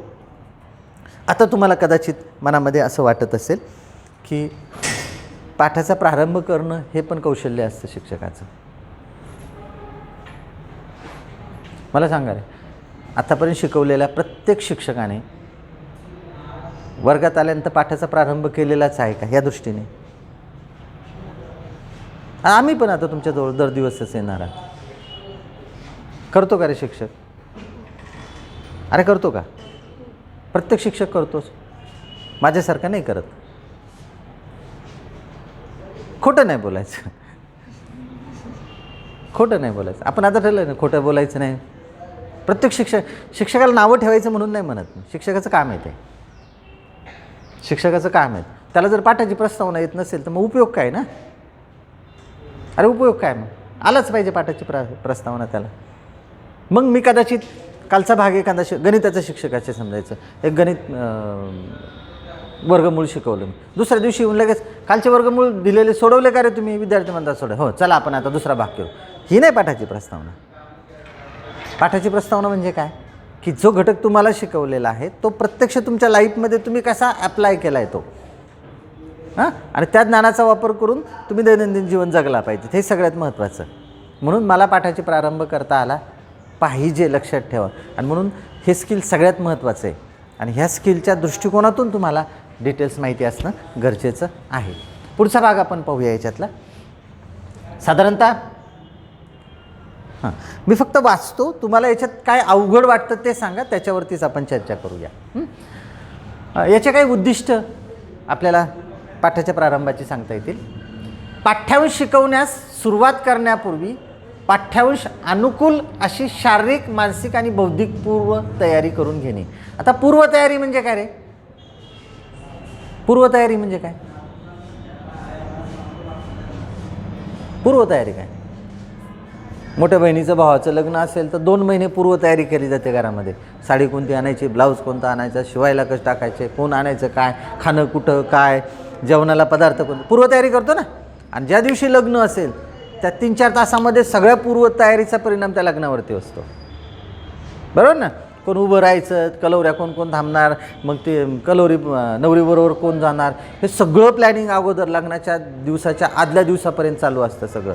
आणि ह्या सगळ्या पूर्वतयारीचा परिणाम हा प्रत्यक्ष लग्न व्यवस्थित पार पाडलं की मग तो नवरदेवाचा किंवा नवरीचा बाप शांतपणे झोपतो. एकदाचं झालं पूर्वतयारी. मला एखादा पाठाचं जर सुरुवात करायची असेल, एक घटक वर्गामध्ये शिकवायचं असेल तर त्याची काय करावं लागते? मला पूर्वतयारी करावं लागते. घरी बसल्या विचार करावा लागतो, मला खारेवारे शिकवायचे आहेत, मग खारेवाऱ्यासाठी मला पूर्वज्ञान काय दिलं पाहिजे, विद्यार्थ्यांचे कोणते प्रश्न विचारले पाहिजेत, मला काय काय वर्गामध्ये कृती करता येईल, याचं सगळं प्लॅनिंग करावं लागतं मला घरी बसल्याचं. पूर्वज्ञान. 2, अध्यापनासाठी योग्य वातावरण निर्मिती करणं. म्हणजे मला हा घटक वर्गामध्ये शिकवायचं तर मी वातावरण निर्मिती काय करेल, काय कोणकोणते प्रश्न विचारेल, काय काय शैक्षणिक साहित्य दाखवेल का, टेप रेकॉर्ड दाखवेल का, LCD प्रोजेक्टर दाखवेल का, वातावरण निर्मिती करायची मला. विद्यार्थ्यांच्या अवधानाचे केंद्रीकरण करणे. हां, आता हे नवीन परत एक अवधान केंद्रित करणे. अवधान मानसशास्त्रीय शब्द आहे. कॉन्सन्ट्रेशन त्याला इंग्लिशमध्ये म्हणतात. कॉन्सन्ट्रेशन म्हणजे काय रे? अवधान केंद्रित करणे. हे शब्द लक्षात ठेवा. हे शब्द तुम्हाला पेपरमध्ये पण लिहावे लागतात. हां, कारण लक्ष वेधून घेणे. बरं, आणखी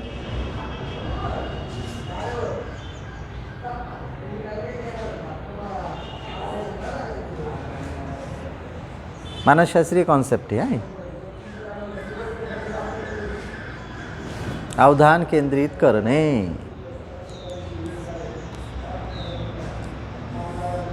बरोबर तुम्ही सांगितलं. आणखी कोणाला काय सांगता येईल का? लक्ष वेधून घेणे म्हणजे काय रे? मी असं काहीतरी कृती केली पाहिजे वर्गामध्ये की विद्यार्थ्यांचं लक्ष माझ्याकडे आकृष्ट झालं पाहिजे. बरोबर ना. विद्यार्थ्यांचं लक्ष माझ्याकडे आकृष्ट झालं पाहिजे. मग काय करेल मी? मला तर डान्स तर नाही करता येणार. करता येत असेल तरी करता येणार, करू शकणार नाही. बरोबर. मग मी काय करायला पाहिजे? विद्यार्थ्यांचं अवधान माझ्याकडे येण्यासाठी माझा घटक शिकवताना मी असं काही दाखवेल गोष्टी, अशा काही गोष्टी मी समजून सांगेल विद्यार्थ्यांना की विद्यार्थ्यांना वाटलं पाहिजे अरे लय चांगलं सांगतात, हा महत्त्वाचा घटक आहे, आपण लक्ष दिलं पाहिजे. म्हणजे शरीराने मनाने पण अवधान तुमचं केंद्रित झालं पाहिजे. ओके. केंद्रीकरण म्हणजे एकत्र करणे. तुमचं सगळ्यांचं अवधान इकडे केंद्रित करायचं आहे मला. केंद्रीकरण करणे. ओके. 4 नंबर, विद्यार्थ्यांमध्ये पाठासंबंधी जिज्ञासा निर्माण करणे. सिरियलचं उदाहरण मगाशी मी तुम्हाला सांगितलं होतं, किंवा सिनेमाचा इंटरव्हल अशाच ठिकाणी असतो. फाईट मारतो आणि लगेच थांबतो, इंटरव्हल. बाहेर गेलेलं विचार, तो मरेल का रे? नाही नाही नाही मरणार नाही, तो मेल्यावर कसं काय होईल चित्रपटाचं? नाही ना म्हणे, काहीतरी किती जोराने मारले त्याने. चर्चा तीच चालली असते बाहेर, पण अवधान केंद्रित असतं त्यांचं. तसं विद्यार्थ्यांचं काय करायचं रे, पाठासंबंधी जिज्ञासा निर्माण. त्यांना कळालं पाहिजे, अरे पुढे काय सांगणार आहे सर सांगावं पुढे काय पटकन आहे. बरी बेल झाली असेल तिकडे, नाही नाही सर तेवढा घटक सांगावं, तेवढा संपूनच जातो मी. हे विद्यार्थ्यांनी स्वतःहून म्हटलं पाहिजे. नाही तर शिकवायला आल्यानंतर कधी बेल होईन, कधी बाहेर जाईल, असं विद्यार्थ्यांना वाटता कामा नाही. जिज्ञासा निर्माण झाली पाहिजे. ओके. नंबर, विद्यार्थ्यांना नवीन पाठ्यांश शिकवण्याची प्रेरणा निर्माण करणं. तेच मगाशी जो सांगितलं की तो घटक विद्यार्थ्यांच्या समोर असा मांडला पाहिजे की विद्यार्थ्यांना वाटलं पाहिजे की नाही मला हा घटक पूर्ण शिकला पाहिजे. विद्यार्थ्यांमध्ये पाठासंबंधी अभिरुची निर्माण करणे. परत शब्द नवीन आला आता, अवधान, अभिरुची, अभिवृत्ती. मी त्याचं एक उदाहरण सांगेल फक्त अभिरुचीचं. मगाशी मी तुम्हाला बोललोच जाता आता की एखाद्या गोष्टीमध्ये अभिरुची निर्माण करणं आणि अभिवृत्ती निर्माण करणं हे वेगवेगळं. मी अभिवृत्तीचं उदाहरण सांगतो. मला सचिन तेंडुलकर आवडतो आणि मला असं वाटतं सचिन तेंडुलकरसारखं मला क्रिकेट खेळता आलं पाहिजे. ही माझी अभिवृत्ती आहे. ही काय माझी अभिवृत्ती. अभिवृत्ती म्हणजे तो घटक असेलच असं नाही, परंतु त्याच्याकडे तशी संकल्पना मला पाहिजे. मला वाटतं मी एकदम सुंदर दिसायला पाहिजे, एकदम हँडसम दिसायला पाहिजे, पण नाही दिसत ना. किती का पावडर लावलं तर नाही दिसत, हाय तसाच दिसतो. 5 मिनिटांनी परत चेहरा तसाच होऊन जातो. अभिवृत्ती, मला वाटतं असं व्हावं पण नाही होत. अभिवृत्ती. अभिरुची म्हणजे काय रे? त्याच्या अपोजिट होते. अभिरुची म्हणजे काय? मला इंग्रजी शिकवता येतं, ही माझी अभिरुची आहे. म्हणजे प्रत्यक्ष मी शिकवतो आणि मला आवडतं ना, ते माझ्यात तो गुण आहे म्हणून ती माझी अभिरुची झाली. अभिवृत्ती ही अपेक्षा असते ती गुण माझ्यामध्ये यावा, परंतु तो गुण नसतो तुमच्यामध्ये. इथे अभिरुची निर्माण करायची. कोणती रे? हां, विद्यार्थ्यांमध्ये पाठासंबंधी अभिरुची निर्माण करायची. म्हणजे खारेवारे विद्यार्थ्यांना समजलेच पाहिजे, असं विद्यार्थ्यांना वाटलं पाहिजे की नाही मला कळालंच पाहिजे खारेवारे म्हणजे काय, मतलबी वारे म्हणजे काय मला हे कळालंच पाहिजे, पठार म्हणजे काय हे मला कळालंच पाहिजे आणि हे मला ज्ञान असायलाच पाहिजे. म्हणजे माझी अभिरुची निर्माण होईल तिथे. ओके. नेक्स्ट, अध्ययन करावयाच्या अपरिचित घटकांशी पूर्वज्ञानाचा सांगड घालणे. हां, अध्ययन करण्याच्या अपरिचित घटनांशी. आता अपरिचित घटना कोणत्या रे? अपरिचित घटना कोणत्या?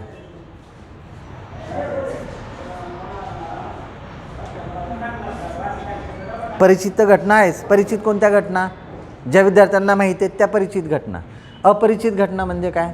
ज्या विद्यार्थ्यांना माहीत नाही त्या घटना.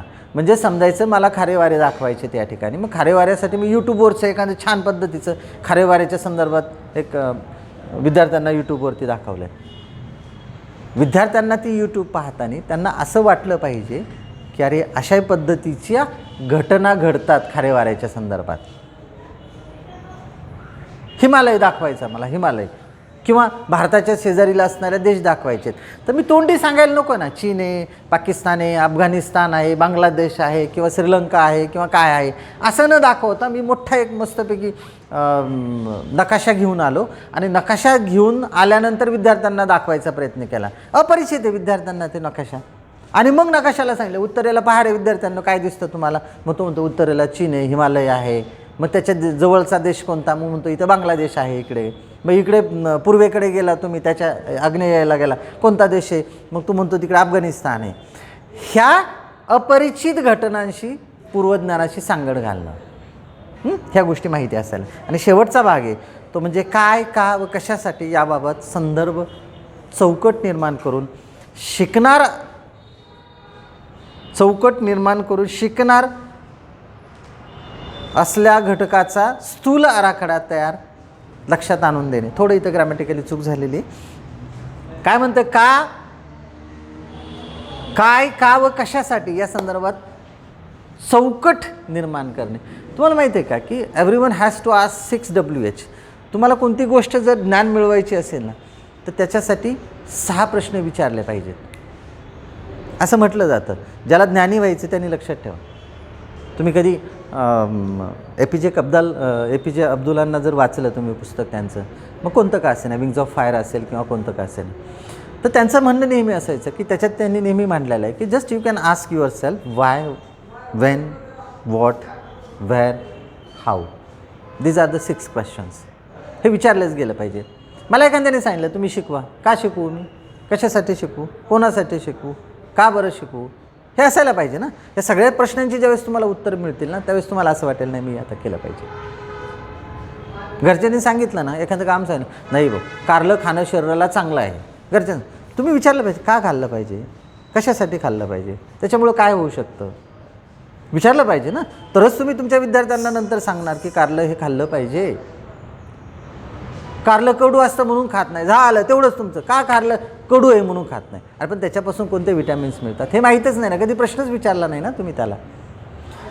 काय, का व कशासाठी या संदर्भात तुमची एक स्थूल मानाने एक चौकट निर्माण झाली पाहिजे आणि मग त्याचा वापर तुम्ही अध्यापनामध्ये केला पाहिजे. Okay, yes. वाजले किती सर? ठीक आहे. शिकवायच्या घटकांचे अभ्यासक्रमातील व जीवनातील महत्त्व यांची जाणीव देऊन सौम्य तणाव निर्माण करणं. विद्यार्थी मित्रांनो, ही जीवनाला बदलणारी घटना आहे, हे लक्षात ठेवा.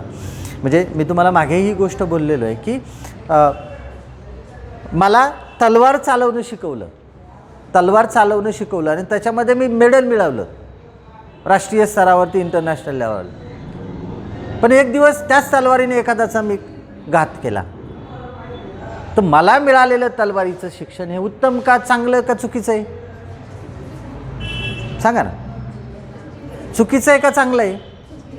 पहा, त्याच्यामध्ये उत्तम तलवार चालवून मी पारितोषिक मिळालं, मोठं मेडल मिळवलं देश स्तरावरती किंवा आंतरराष्ट्रीय स्तरावरती, कुणी माझी वाहवा करेल. पण त्याच तलवारीने जर मी एकाचा घात केला ना, तर तुम्हाला कुणी म्हणणार नाही की तुम्ही उत्तम खेळाडू आहात. मग मित्रांनो, हीच गोष्ट लक्षात ठेवा. शिकवायच्या घटकांच्या अभ्यासक्रमातील व जीवनातील महत्त्व यांची जाणीव देऊन सौम्य तणाव निर्माण करणं म्हणजे काय रे? मला उत्तम तलवार चालवता येईल ना, तर मी उत्तम प्रशिक्षक बनवायचा प्रयत्न करेल, उत्तम ज्ञान देण्याचा प्रयत्न करेल. पण त्याच तलवारीने जर उत्तम घात पण होतो हे जर मी सांगायचा प्रयत्न केला, तर मी उत्तम अध्यापक असणार नाही. मग त्याच्यातून सौम्य तणाव निर्माण कोणता करायचा आहे रे? कोणता तणाव निर्माण करायचा आहे? विद्यार्थ्यांमध्ये तणावाचं वातावरण निर्माण नाही करायचं. तर इथं काय म्हटलं तणाव निर्माण करायचं आहे की त्या विद्यार्थ्यांनी ती गोष्ट विचार करून समजून घेतली पाहिजे. त्याला कळालं पाहिजे की नाही असं आहे, असं असं करावं लागतं, असं असं केलं म्हणजे असं असं होतं. माझ्या विद्यार्थ्यांचा मला जर आवडीचा बनवायचा असेल, माझ्या विद्यार्थ्यांचा मी जर उत्तम शिक्षक मला असं वाटत असेल, मला व्हावं वाटत असेल, तर विद्यार्थ्यांना चॉकलेट देण्याचं माझं काम नाही आहे. माझं चॉकलेट देण्याचं काम नाही. मला जो घटक तुमच्यासमोर सादरीकरण करायचा आहे, तो घटक मी कशा पद्धतीने उत्तम पद्धतीने तुमच्यासमोर मांडेल हे जर मी केलं, तर मला तुमचं आवडीचं व्हायला काही जास्त कष्ट पडणार नाही. म्हणून ही गोष्ट लक्षात ठेवा. जीवनातील महत्त्व त्याने शोधलं पाहिजे. जीवनातील महत्त्व. अनेक लोक म्हणतात आईवडिलांची सेवा करावी. अनेक उत्तम कवी आईवरती मोठमोठ्या कविता करतात ना, पारितोषिक मिळवतात आणि घरच्या आईला मात्र सांभाळत नाही, खायलासुद्धा देत नाही. मला सांगा रे, प्रत्यक्ष जीवनामध्ये ते करतात का ती गोष्ट? तुम्हाला काय अधिकार नाही ना. मी म्हणणार दारू पिऊ नये, मी म्हणणार सिगरेट पिऊ नये आणि मस्त काय कॉलेज सुटल्यानंतर बाहेर जाऊन मस्त ग्राउंडवरती झुरकं मारत बसणार. मला अधिकार नाही तुम्हाला सांगायची ती गोष्ट ना. जीवनातला त्याचा सहसंबंध ओळखला पाहिजे तुम्ही. मी जे बोलेल तेच मी दिसेल जगाच्या समोर. हा तणाव विद्यार्थ्यांमध्ये थोडाफार प्रमाणात निर्माण करायचा आहे. शिकवायच्या घटकांकडे जाण्याचा मार्ग सुचवणे व ती शिकवण्याची पद्धती सुचविणे. Yes, right. शिकावं कसं, ती गोष्ट अंगीकारावी कशी, याची कल्पना विद्यार्थ्यांना देणं गरजेचं आहे. मग काय केलं पाहिजे रे? काय केलं पाहिजे? मग सगळी गोष्ट आपण प्रस्तावनेकडे घेऊन चाललो आहे, ही गोष्ट लक्षात ठेवा. तुम्हाला मगाशी म्हटलं ना, उत्तम प्रस्तावना केली तुमचा पाठ उत्तम होईल. मग उत्तम प्रस्तावना होण्यासाठी मला या सगळ्या गोष्टी करायच्यात. मग कोणतं? तर मग पाठाचा घटक जर शिकवायचा असेल तर त्या घटकाकडे जाण्याचा मार्ग सुचवणे. म्हणजे मला खारेवारे घटक शिकवायचा आहे, मग त्या घटकाकडे घेऊन जाण्याचे कोणकोणते मार्ग आहेत, कोणतं सुचवावं लागणार आहे मला, मी कोणतेही उदाहरण देऊन चालणार नाही. तर पूर्वज्ञानच जागृत झालं पाहिजे आणि पूर्वज्ञान जे काय जागृत करणारा असेल तो मार्ग मात्र मूळ घटकाकडे घेऊन जाणारा असायला पाहिजे. ओके. पाठासंबंधी उत्सुकता वाढवून विद्यार्थ्याला पाठात सहभाग घेण्यास सज्ज बनविणे. येस, उत्सुकता वाढवून विद्यार्थ्याला पाठात सहभाग घेण्यास भाग पाडणे. म्हणजे मी अशा पद्धतीची प्रस्तावना केली पाहिजे की माझ्यासमोर बसलेल्या विद्यार्थ्यांनी स्वतःहून उभं राहून सांगितलं पाहिजे, सर की असं असं आहे, असं असं मला समजलं, असं असं करता येईल का. मला म्हणायची गरज पडली नाही तू उठ रे तू सांग, तू उठ रे तू सांग, असं नाही. मी विचारलं नाही एखाद्या प्रश्नाचं उत्तर की प्रत्येकाने हातवरती केला पाहिजे किंवा त्याला ती सांगण्यास भाग पाडलं पाहिजे. शिक्षक विद्यार्थी जवळीक वाढवणे, हेतुकथनाशी योग्य सांगड घालणे. हां, आता हा हेतुकथन परत एक नवीन शब्द आला इथे. विद्यार्थी शिक्षक जवळीक म्हणजे मधल्या सुट्टीत दोघांनी एकत्र डबा खायला बसलंच पाहिजे, जवळीक निर्माण झाली असं आहे का काही नाही. तर त्यांचे रिलेशन बॉन्डिंग झालं पाहिजे चांगलं. आता कसे रिलेशन बॉन्डिंग झालं पाहिजे तर विद्यार्थ्याला असं वाटायला पाहिजे का हा नवीन काही घटक नाही. शिक्षक म्हणजे काय वेगळा असा काय एकदम हुशार प्राणी किंवा वेगळा असा काही प्राणी नाही, आमच्याचपैकी आहे, आमच्यातलाच आहे. मला जी भाषा येते तीच तो शिक्षक बोलतो, मला जे कळतं ते उत्तम पद्धतीने त्यांना कळतं, ते जे सांगतात ते मला उत्तम पद्धतीने समजतं. हा दुसरा तिसरा घटक नाही. मन मोकळं त्या शिक्षकाशी विद्यार्थ्यांनी बोललं पाहिजे, जवळीक असायला पाहिजे. ओके. हेतुकथनाशी योग्य सांगड घालणे पाहिजे. विद्यार्थी मित्रांनो, पूर्वी पाठाच्या पायऱ्या ठरवून दिलेल्या होत्या, त्याच्यामध्ये हेतुकथन एक होतं. हेतुकथन म्हणजे जे हेतू मांडायचं आहे त्याचं कथन करावं लागायचं. तर आज आपण खारेवारे हा घटक सविस्तर पाहणार आहोत. हेतुकथन झालं. तुम्हाला खारे फुटाणे माहीत आहेत, खारे शेंगदाणे माहीत आहेत, भाजी खारट होते हेही तुम्हाला माहीत आहेत. हे सगळं का होतं तर त्याच्यात खारेपणा असतो, खारटपणा असतो. तर असाच पद्धतीने आपण खारेवारे पण असतात हा घटक आज खारेवारे या घटकातून पाहणार आहोत. हेतुकथन केलं हे तुम्हाला करायचं आहे. हां, हेतुकथन तुम्हाला करायचं आहे. तर याची योग्य सांगड घालायची. मानसशास्त्रीय पाया सज्जता प्रवर्तक कौशल्य हे खालील मानसशास्त्रीय तत्वावरती आधारित असतं. मागाशी मी तुम्हाला सांगितलं होतं की मी तुम्हाला 3 मानसशास्त्रीय सिद्धांत सांगणार आहे. पाठाचा प्रारंभ का करावा याला मानसशास्त्राने अधिष्ठान दिलेलं आहे, मानसशास्त्राने मान्यता दिलेली आहे, म्हणून ही गोष्ट सगळ्यात महत्त्वाची. ओके. 3 सिद्धांत आहेत. थॉर्नडाईकने हे सिद्धांत मांडलेलं आहे. थॉर्नडाईकला मानसशास्त्राचा एक मोठा त्याचं नाव आहे मानसशास्त्रज्ञाचं, आणि याने 3 नियम मांडलेले, अध्ययनाचे 3 नियम मांडले. आता अध्ययन म्हणजे ही संकल्पना कळाली प्रत्येकाला. काय अध्ययन म्हणजे काय संकल्पना आहे? फक्त शिकणे नाही.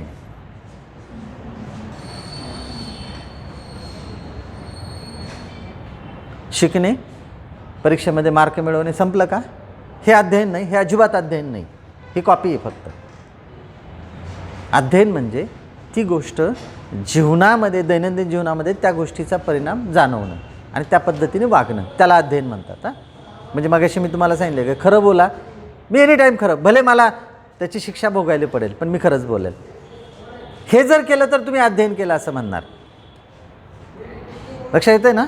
हां. मग आता हे अध्ययनाचे थॉर्नडाईक काय सांगतो की एखाद्याचं अध्ययन होतं म्हणजे काय होतं, कोणत्या 3 स्टेपमधून त्याला जावं लागतं. तर पहिला नियम आहे त्याच्यामध्ये, अध्ययनाचा पहिला नियम आहे आणि तो म्हणजे सज्जतेचा नियम, जेच आपल्या पाठाचा प्रारंभाचं नाव पण आहे.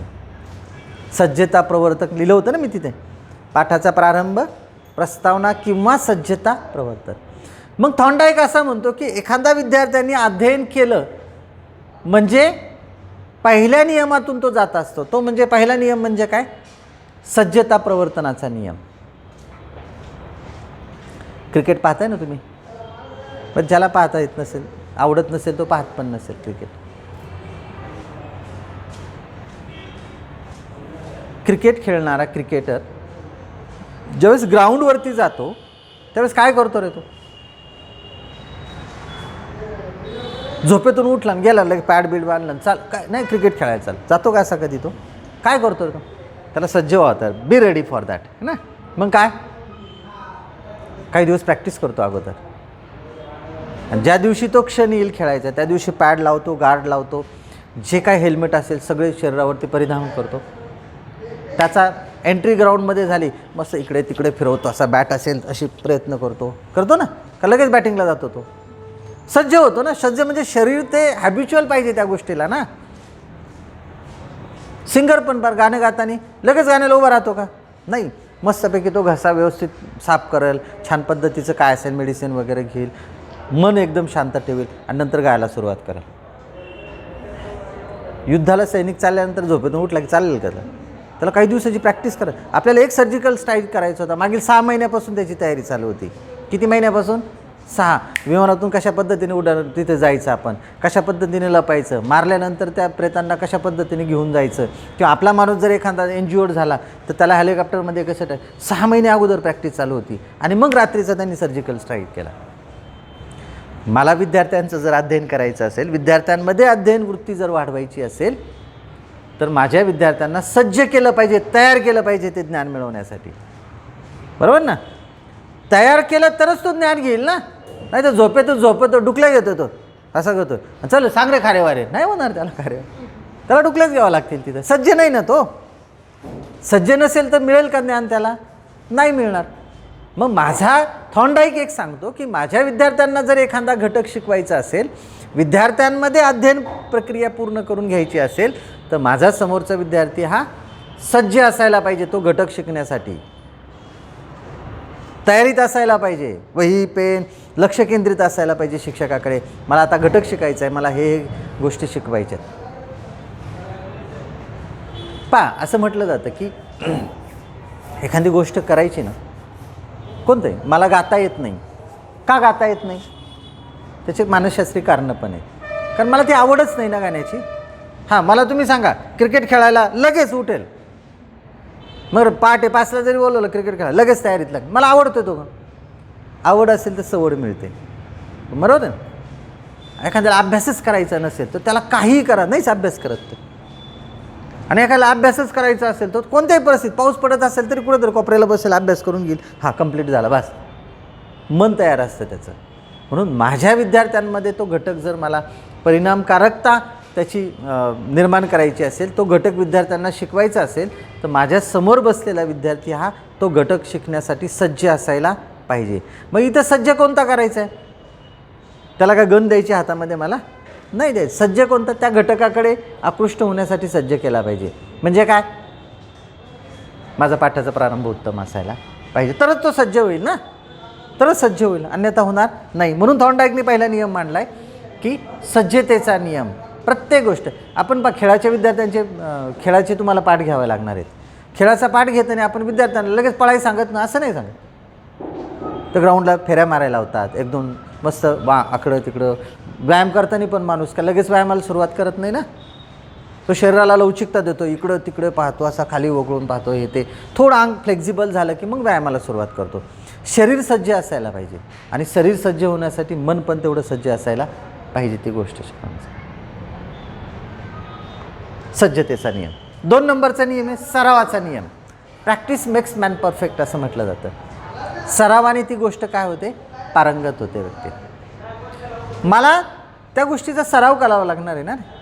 म्हणजे तलवार चालवायची जर मला प्रशिक्षण घ्यायचं असेल तर मी 1-2दा तलवार चालवून नाही चालवणार, उत्तम चालू शकणार. मला काही वर्षाची तपश्चर्या करावं लागेल ना, आणि मग मी त्या मोठ्या स्पर्धेमध्ये भाग घेईल. सराव करावा लागणार आहे मला. आम्ही नांदगावला सर्व्हिसला जायचो. हे कॉलेज नांदगावला होतं अगोदर. आम्हाला 3:30ला उठायचो आम्ही. किती वाजता? 3:30ला उठायचो. 4:15ला घराच्या बाहेर पडायचो आणि 5 वाजेपर्यंत रेल्वे स्टेशनला जायचो. 5ला शार्प ट्रेन निघायची. 1 मिनटं जरी मागे पुढे झाला तर ट्रेन मिळत नव्हती. मग काही दिवस आम्ही मोबाईलची अलार्म लावायचो. तो 3:30ला उठायचं तो. नंतर एक 5-7 वर्ष निघून गेल्यानंतर आम्हाला अलार्मची गरजच पडली नाही. बरोबर 3:30ला उठायचो आम्ही. का? शरीराला मनाला सवय पडून गेली, तर सराव होऊन गेला. अजून पण 5 वाजता काही करण्याची गरज पडत नाही. रात्री 2ला जरी झोपलो तर 5ला उठणार म्हणजे उठणार. 5:30ला घराच्या बाहेर व्यायामाला पडणार म्हणजे पडणार. सराव झाला ना शरीराला तो. त्याच्यामुळं मला अडचण निर्माण होत नाही आहे. जोपर्यंत तुमचा सराव होत नाही शरीराला तोपर्यंत तुम्हाला अडचण तयार होते. मला सांग 5ला उठा, आज पहिला दिवस होता, पहिला दिवस आहे ना, कदाचित बेल लवकर काही काही 10 वाजता उठत असतील. आज नाही, आज 6लाच उठलं पाहिजे, आज 7-7:30ला कॉलेजला जायचं आहे. कसं तरी उठलं, कसं तरी आळस दिला, कसं तरी आंघोळ केली, कसं तरी बॅग भरली, कसं तरी निघाले. कारण का? सराव नाही. थॉर्नडाईक काय सांगतो? हा मानसशास्त्रज्ञ वेडा नाही, तो जगामध्ये प्रसिद्ध आहे. तो काय म्हणतो, एखादी गोष्ट जर अंघोळणी पडायची असेल ना, त्याला तुमचा सराव लागणार आहे आणि मग सरावासाठी काही दिवस तुम्हाला घालावे लागणार आहे. मला एखादी गोष्ट समजून घ्यायची असेल शिक्षकाकडून किंवा समजायची असेल किंवा ती गोष्ट माझ्या अंगामध्ये उतरायची असेल तर काही दिवस त्या गोष्टीचा मला सराव करावा लागणार आहे. बंदूक चालवायची मला दिली तुमच्या हातामध्ये, एक चक्कर जा रे त्या दोघांना मारू नये. ते बंदूक कशी धरायची हेच माहीत नाही तुम्हाला, तर बंदूक कसे काय चालवणार? तुम्हाला सराव द्यावा लागणार आहे तिथे काही दिवस ना. तसं विद्यार्थ्यांना एखादी गोष्ट जर शिकवायची असेल तर असं नाही उठला झोपेतून उठला चालला तिथं नाही, मला काही दिवस इथे यावं लागणार आहे, काही दिवस फलक लेखन करावं लागणार आहे, सराव करावा लागणार आहे घरी. मला मुलांच्या समोर उभं कसं राहायचं याचा सराव तुम्हाला घरी करावा लागणार आहे. पाठाचा प्रारंभ कसा करायचा याचा सराव तुम्हाला घरी करावा लागणार आहे आणि नंतरच तुम्ही विद्यार्थ्याच्या समोर उभं राहणार आहे. तुम्हाला मजा वाटेल. आता तुम्हाला आपले पाठ चालू झाले ना, मग कळेल तुम्हाला. इथं उभं राहिलं ना तरी ते थर असं पार चंगडं असं हे कर, सराव नाही ना. मला सांगा, तुम्हाला उभं राहता येतं प्रत्येकाला? अरे उभं राहता येतं, बोलता पण येतं ना. पण इथं आल्यावर काय होतं मग? ह्या स्टेजवरती येण्याचा सराव नाही ना आपल्याला. कुणी जरी नसेल इथे, म्हणजे कुणी एकही पोरगं नाही, कुणीच नाही इथे, मस्त तुम्ही उभं राहाल एकदम भारी, एकदम मस्तपैकी. पण 4 पोरं बसू द्या परत, तिथे पाहायला लागलं. असं आमचा एक मित्र होता सराव पाठाला, असा तो शिकवायला लागला की पुढं आज आपण भूमितीतील हा घटक पाहणार आहोत, तो तिकडं पाहायचा. सरावच नाही ना, पोरांच्या डोळ्यात डोळे घालून पाहण्याचा सरावच नाही ना.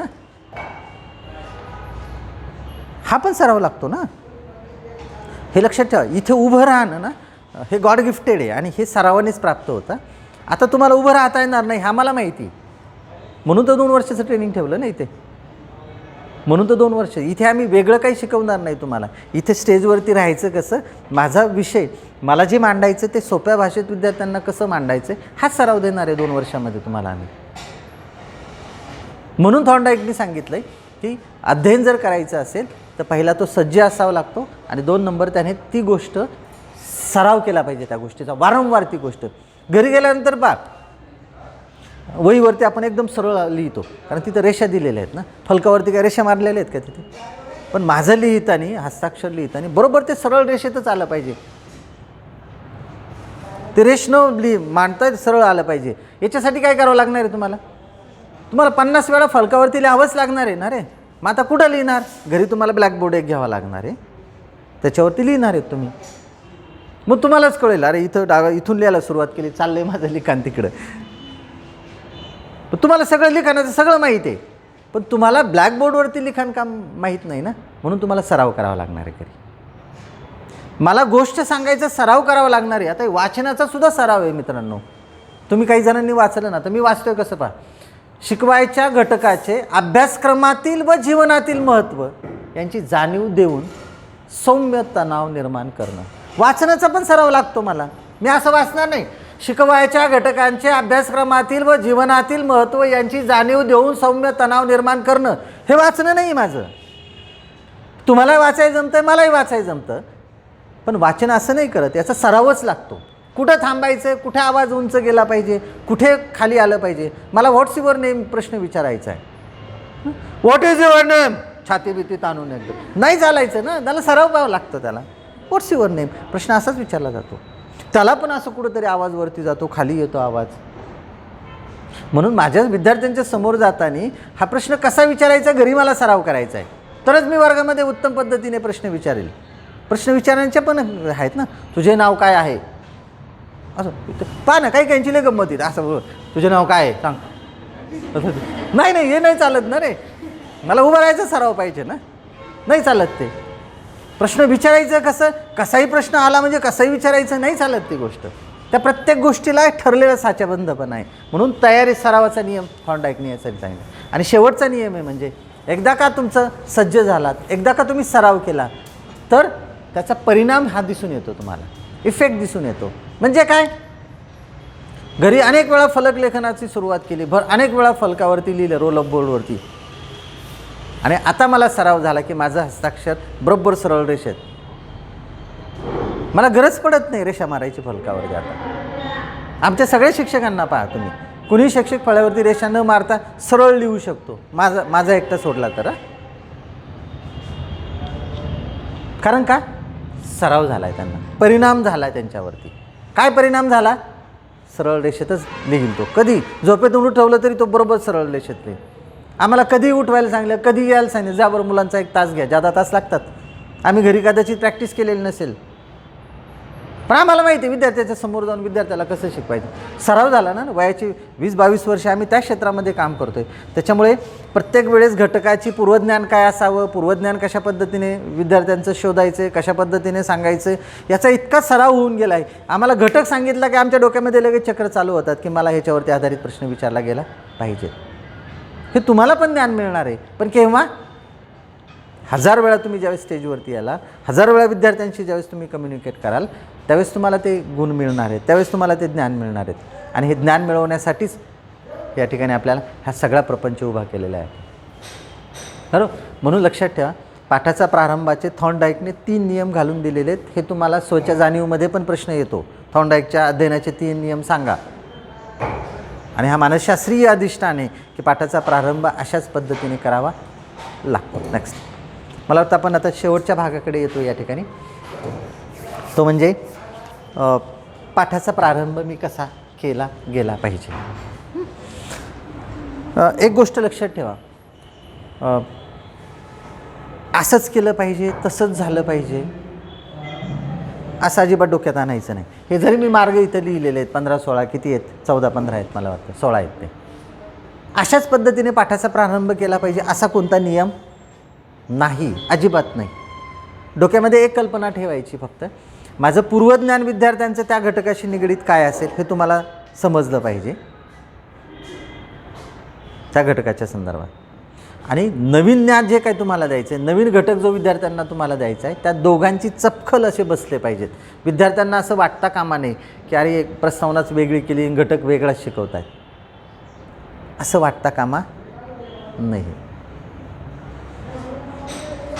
फॉर एक्झाम्पल म्हणून हे दिलेले आहे, त्याच्यापैकी एक 2-3 जणांचा मी उल्लेख करणार आहेत, पाठाचा प्रारंभ कसा करावा म्हणून. हे सगळे घटक या ठिकाणी दिलेले आहेत. या संदर्भात तुम्हाला जर काही शंका असेल नंतर, तर निश्चित पद्धतीने तुम्ही कधीही मला विचारू शकता.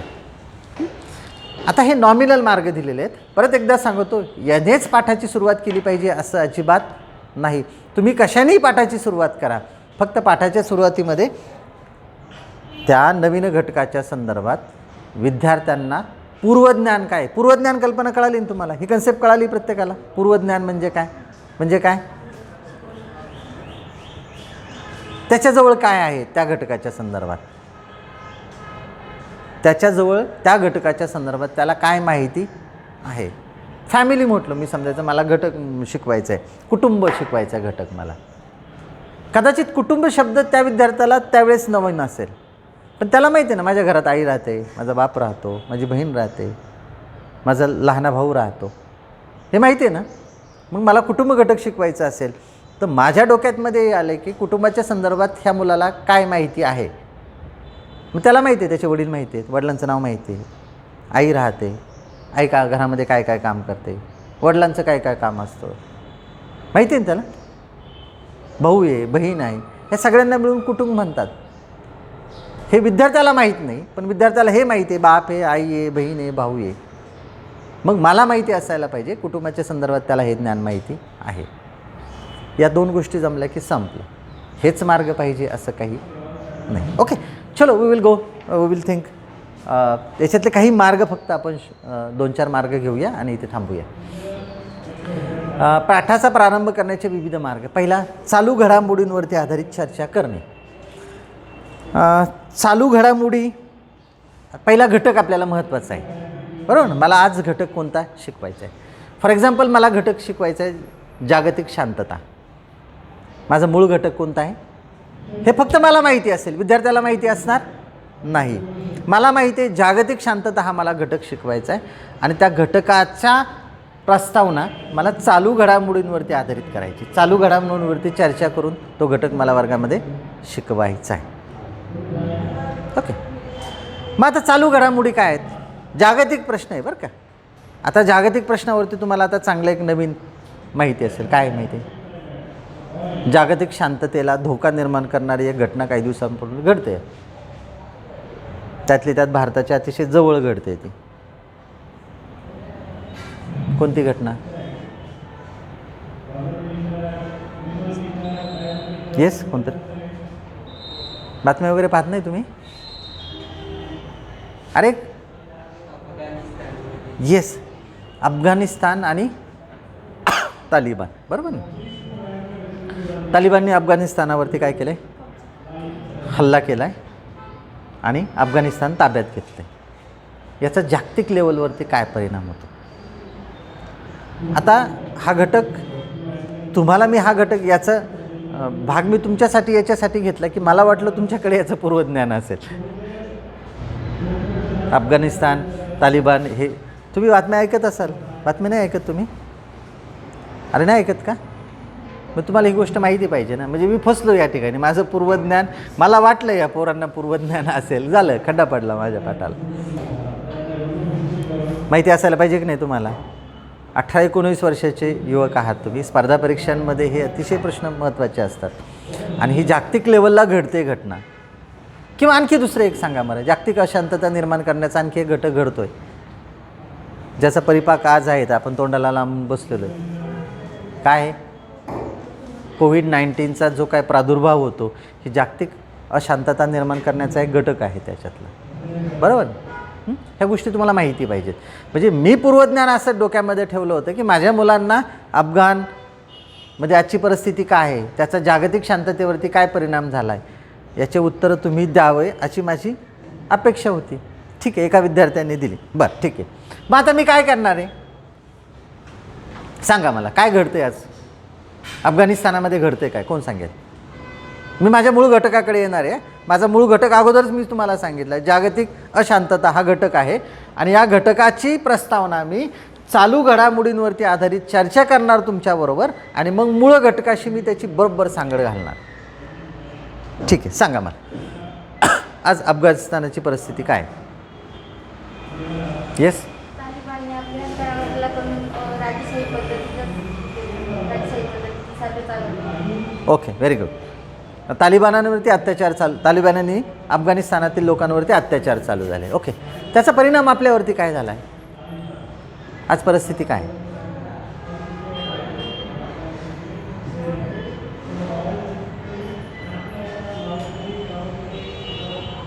सांगा.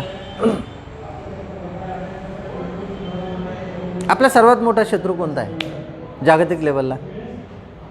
येस, पाकिस्तान. ओके, मला सांगा बरं, पाकिस्तान आणि अफगाणिस्तान किंवा पाकिस्तान आणि तालिबान यांचे संबंध कसे आहेत आज? जर 2 दिवसापूर्वीच्या जर तुम्ही बातम्या पाहिल्या असतील तर. आतापर्यंत पाकिस्तान हा अतिरेक्यांना पोषक ठरणारा देश आहे. अनेक अतिरेकी पाकिस्तानामध्ये आजही तयार होतात आणि ते अतिरेकी भारताच्या विध्वंसासाठी काय करतात? त्यांना पाठवलं जातं. म्हणजे पाकिस्तान आणि भारत यांच्यामध्ये स्वातंत्र्य मिळाल्यापासून काय परिणाम झाला सांगता येईल का रे? आज पाकिस्तानमध्ये कालच्या बातमीला जर तुम्ही पाहिलं असेल, तुमच्या एक लक्षात येईल की पाकिस्तान आणि तालिबान याच्यातले संबंध पण आता दुरावले. पाकिस्तानचं आणि तालिबानच्या याच्यामध्ये आता युद्धाची परिस्थिती निर्माण झालेली आहे. कारण का? तर पाकिस्तान तालिबानांना आता काय करतो, थोडा वेगळ्या पद्धतीने ट्रीट करायला लागले. ओके, ठीक आहे. जागतिक लेवलवरती मला एक सांगा बरं, ह्या वातावरणाचा जागतिक लेवलवरती कोणता परिणाम झाला आहे? आज तुम्हाला महासत्ता असणारा देश कोणता आहे मला सांगा. जगामध्ये महासत्ता असणारे देश कोणते आहेत? 1 नंबरला येईल तो म्हणजे अमेरिका असेल, 2 नंबरला असेल तो तुमचा रशिया असेल, नंतर चीन येईल, बरोबर. त्याच्यानंतर भारत पण येतो आहे आपला. या सर्व महासत्ता देशांमध्ये अशांतता निर्माण झालेली आहे की आपण तालिबानला पाठिंबा द्यावा का अफगाणला पाठिंबा द्यावा.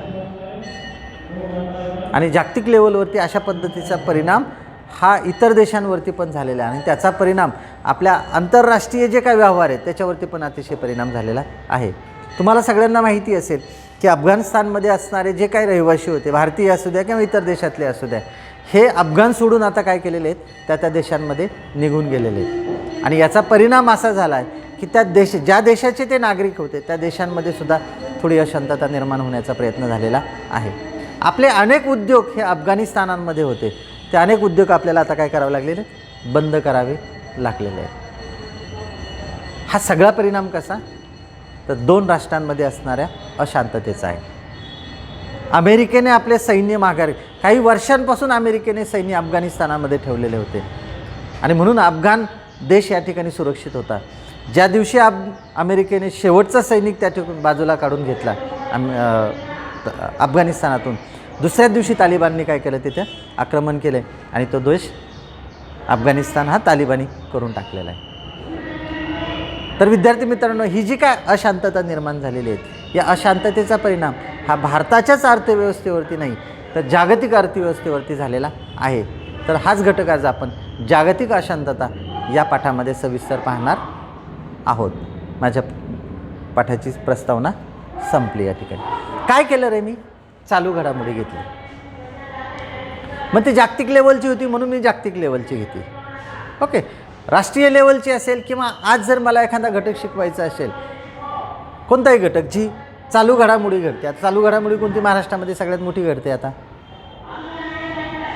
आरक्षणाच्या संदर्भात, मराठा आरक्षणाच्या संदर्भात, बरोबर. मला आरक्षणाचा हा घटक एक शिकवायची किंवा संविधानामध्ये दिलेलं आरक्षण आहे हा एक घटक शिकवायचा आहे संविधानामध्ये. तर मला चालू घडामोडी काय, तर आजची जी काही घडामोडी घडते मराठ्यांच्या आरक्षणाच्या संदर्भात, त्या संदर्भात वेगवेगळे राजकीय आखाडे तयार झालेले आहेत, इवन विद्यार्थी सैन्य त्याच्यामध्ये पडलेले, या सगळ्यांचा विचार करून मी काय करणार आहे, त्या मूळ घटकाकडे, संविधानातल्या मूळ घटकाकडे, तो म्हणजे आरक्षणाच्या घटकाकडे विद्यार्थ्यांना घेऊन जाईल. म्हणजे काय होतात ते, पूर्वज्ञान विद्यार्थ्यांना काय हे माहिती आहे, मराठा आरक्षण माहिती आहे, मग संविधानातलं आरक्षण काय आहे ह्या घटकाकडे मला विद्यार्थ्यांना घेऊन जायचं आहे. म्हणून मी चालू घडामोडींचा या ठिकाणी विचार केलेला आहे. आपण एक 2-3 गोष्टींचा या ठिकाणी करूया. आता 2 नमुन्यांची तुलना करणं. 2 नमुने म्हणजे कोणते रे, हा एक नमुना तो एक नमुना. 2 नमुन्यांची तुलना करणं म्हणजे कोणते 2 नमुने,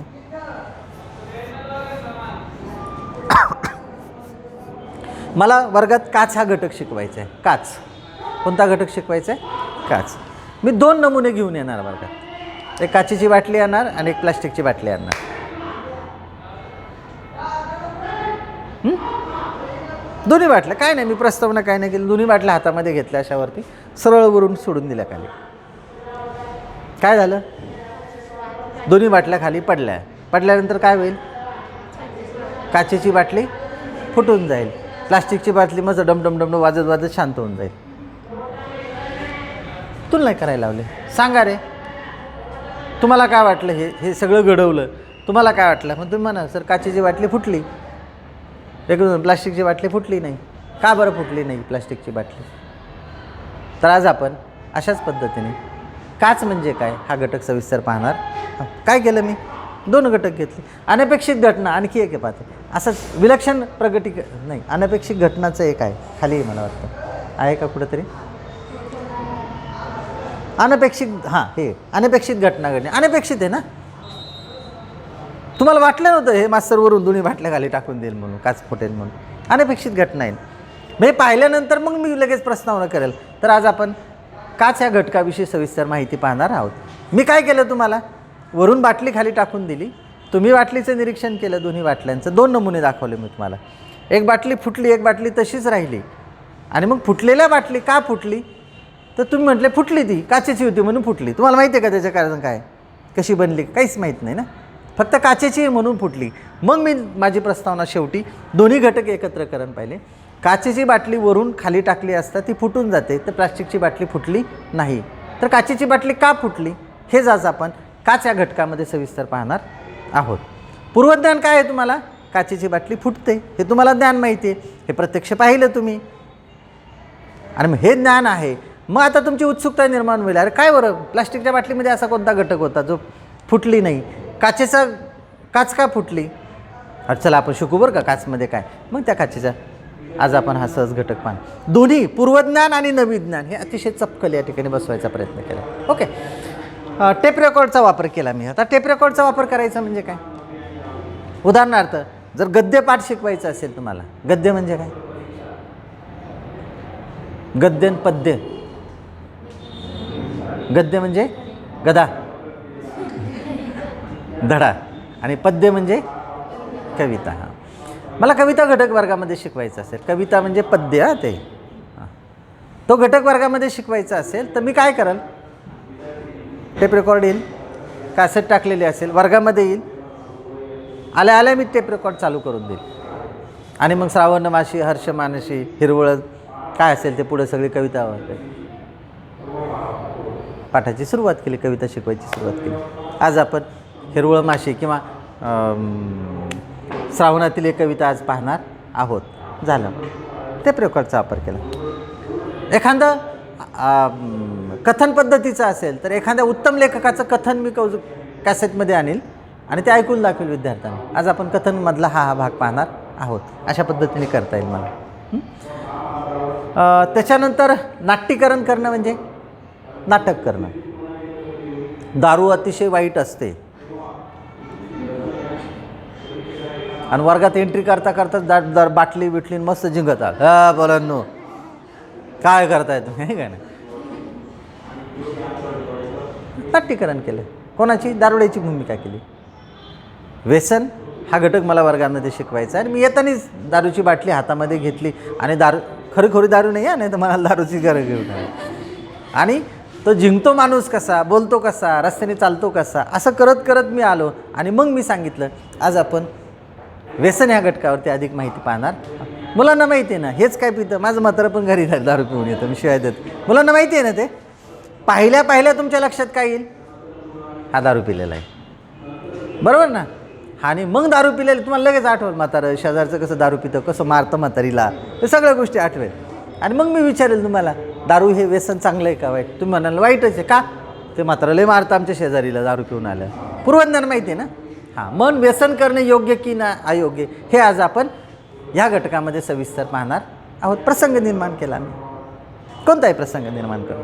ओके, गोष्ट सांगितली. कोणती गोष्ट? आपण बोधकथा अनेक सांगतो, करावे तसे भरावे. कोणती एक गोष्ट सांगितली तर आज आपण ह्या पाठांमधून ही गोष्ट पाहणार आहोत. ओके, त्यानंतर गमतीची कल्पना मांडली. आता गमतीची कल्पना म्हणजे कशी? एकदम मजेशीर आहे. गंमत करायची वर्गामध्ये, काहीतरी विद्यार्थ्यांना हसायला लावायचं आणि मग त्यांना सांगायचं की आपल्याला हा घटक शिकवायचा आहे. मी असं म्हटलं, गमतीने सांगितलं. गंमत ही गंमतच असते, खरी नाही म्हणायची ती. हां, मी सांगितलं की पुढच्या वर्षापासून मुलांनी कॉलेजमध्ये येताना पॅन्ट शर्ट घालून यायचं नाही, मुलींसारखा ड्रेस घालून यायचं. गंमतच होईल का नाही? गमतीची गोष्टी. हां, गंमत केली मी. नियम केला, उद्यापासून मुलांनी सगळ्यांनी येताना मुलींचा ड्रेस घालून कॉलेजमध्ये यावं. अनपेक्षित आहे, गंमत आहे वेगळ्या पद्धतीची. किंवा पुढील वर्षापासून मुलींना पाकशास्त्र हा विषय शिकवला जाणार नाही. गंमत मांडली ना. पाकशास्त्र म्हणजे काय? मुलींसाठी सगळ्यात महत्त्वाचा तोच घटक आहे, तोच म्हणता तुम्ही शिकवणार नाही. गंमत केली मी. तर आज आपण पाकशास्त्र म्हणजे काय हा घटक पाहणार आहोत. केलं मी माझी प्रस्तावना ही 5च मिनटं पाहिजे किंवा 7च मिनटं झाली पाहिजे किंवा 1च मिनटं झाली पाहिजे असं नाही. 5 मिनटं कमीत कमी पाठाची प्रस्तावना असायला पाहिजे. विचारांना धक्का देणं, अशाच पद्धतीचे नमुना, उदाहरणे, दाखल्यांचा वापर करणं, गोष्ट सांगणं, दंतकथा. दंतकथा म्हणजे काय रे? दाताच्या कथा का? नाही. दंत म्हणजे काय? पूर्वीपूर्वी झालेल्या आहेत, माहिती नसतात पण या घडलेल्या आहेत त्या दंतकथा, त्यांचा वापर करायचा. भूमिकाचं सांगितलं मी, नाट्यीकरणाचं सांगितलं, प्रसंग निर्मिती करणं, टेप रेकॉर्डचा 2 नमुन्यांचा, चालू घडामोडींचा वापर करून प्रस्तावना करायची. मला वाटतं प्रस्तावना या कौशल्याच्या संदर्भात प्रॅक्टिकली जो सैद्धांतिक विषय आहे या ठिकाणी मी सविस्तर मांडायचा प्रयत्न केला मागील 1.25 ते 1.5 तासामध्ये. या संदर्भात जर तुम्हाला काही शंका असेल तर आपण त्याच्यावरती चर्चा करूया आणि 5 मिनटाचा उरलेला पाठ घेऊया आपण. कोणाला काही विचारायचं का याच्यावरती आधारित? एखादी कल्पना पटली नसेल, समजली नसेल तर तुम्ही टू बी फ्रँक मी पहिल्यापासून एक सांगतो आणि लक्षात ठेवायचं, एखादी गोष्ट पटली नाही, समजली नाही तर ताडकन उभं राहून सांगायची ती गोष्ट. हिंमत आत्तापासून ठेवा तुमच्यामध्ये. मी विचारू कसा, विचारू कसं, त्या शिक्षकांना माझ्याविषयी गैरसमज होईल, एवढं कळालं नाही का तुला, अजिबात असं मनात आणायचं नाही. ते म्हणतात ना, बोलणाऱ्याचे कुळी दही विकले जातात आणि न बोलणाऱ्याचं जो बोलेल त्यालाच ती गोष्ट कळेल, जो बोलणार नाही तो अज्ञानी राहील त्याच्यामध्ये. आहे का कोणाला काही शंका या संदर्भात? असेल तर मन मोकळं विचार बंद करतो.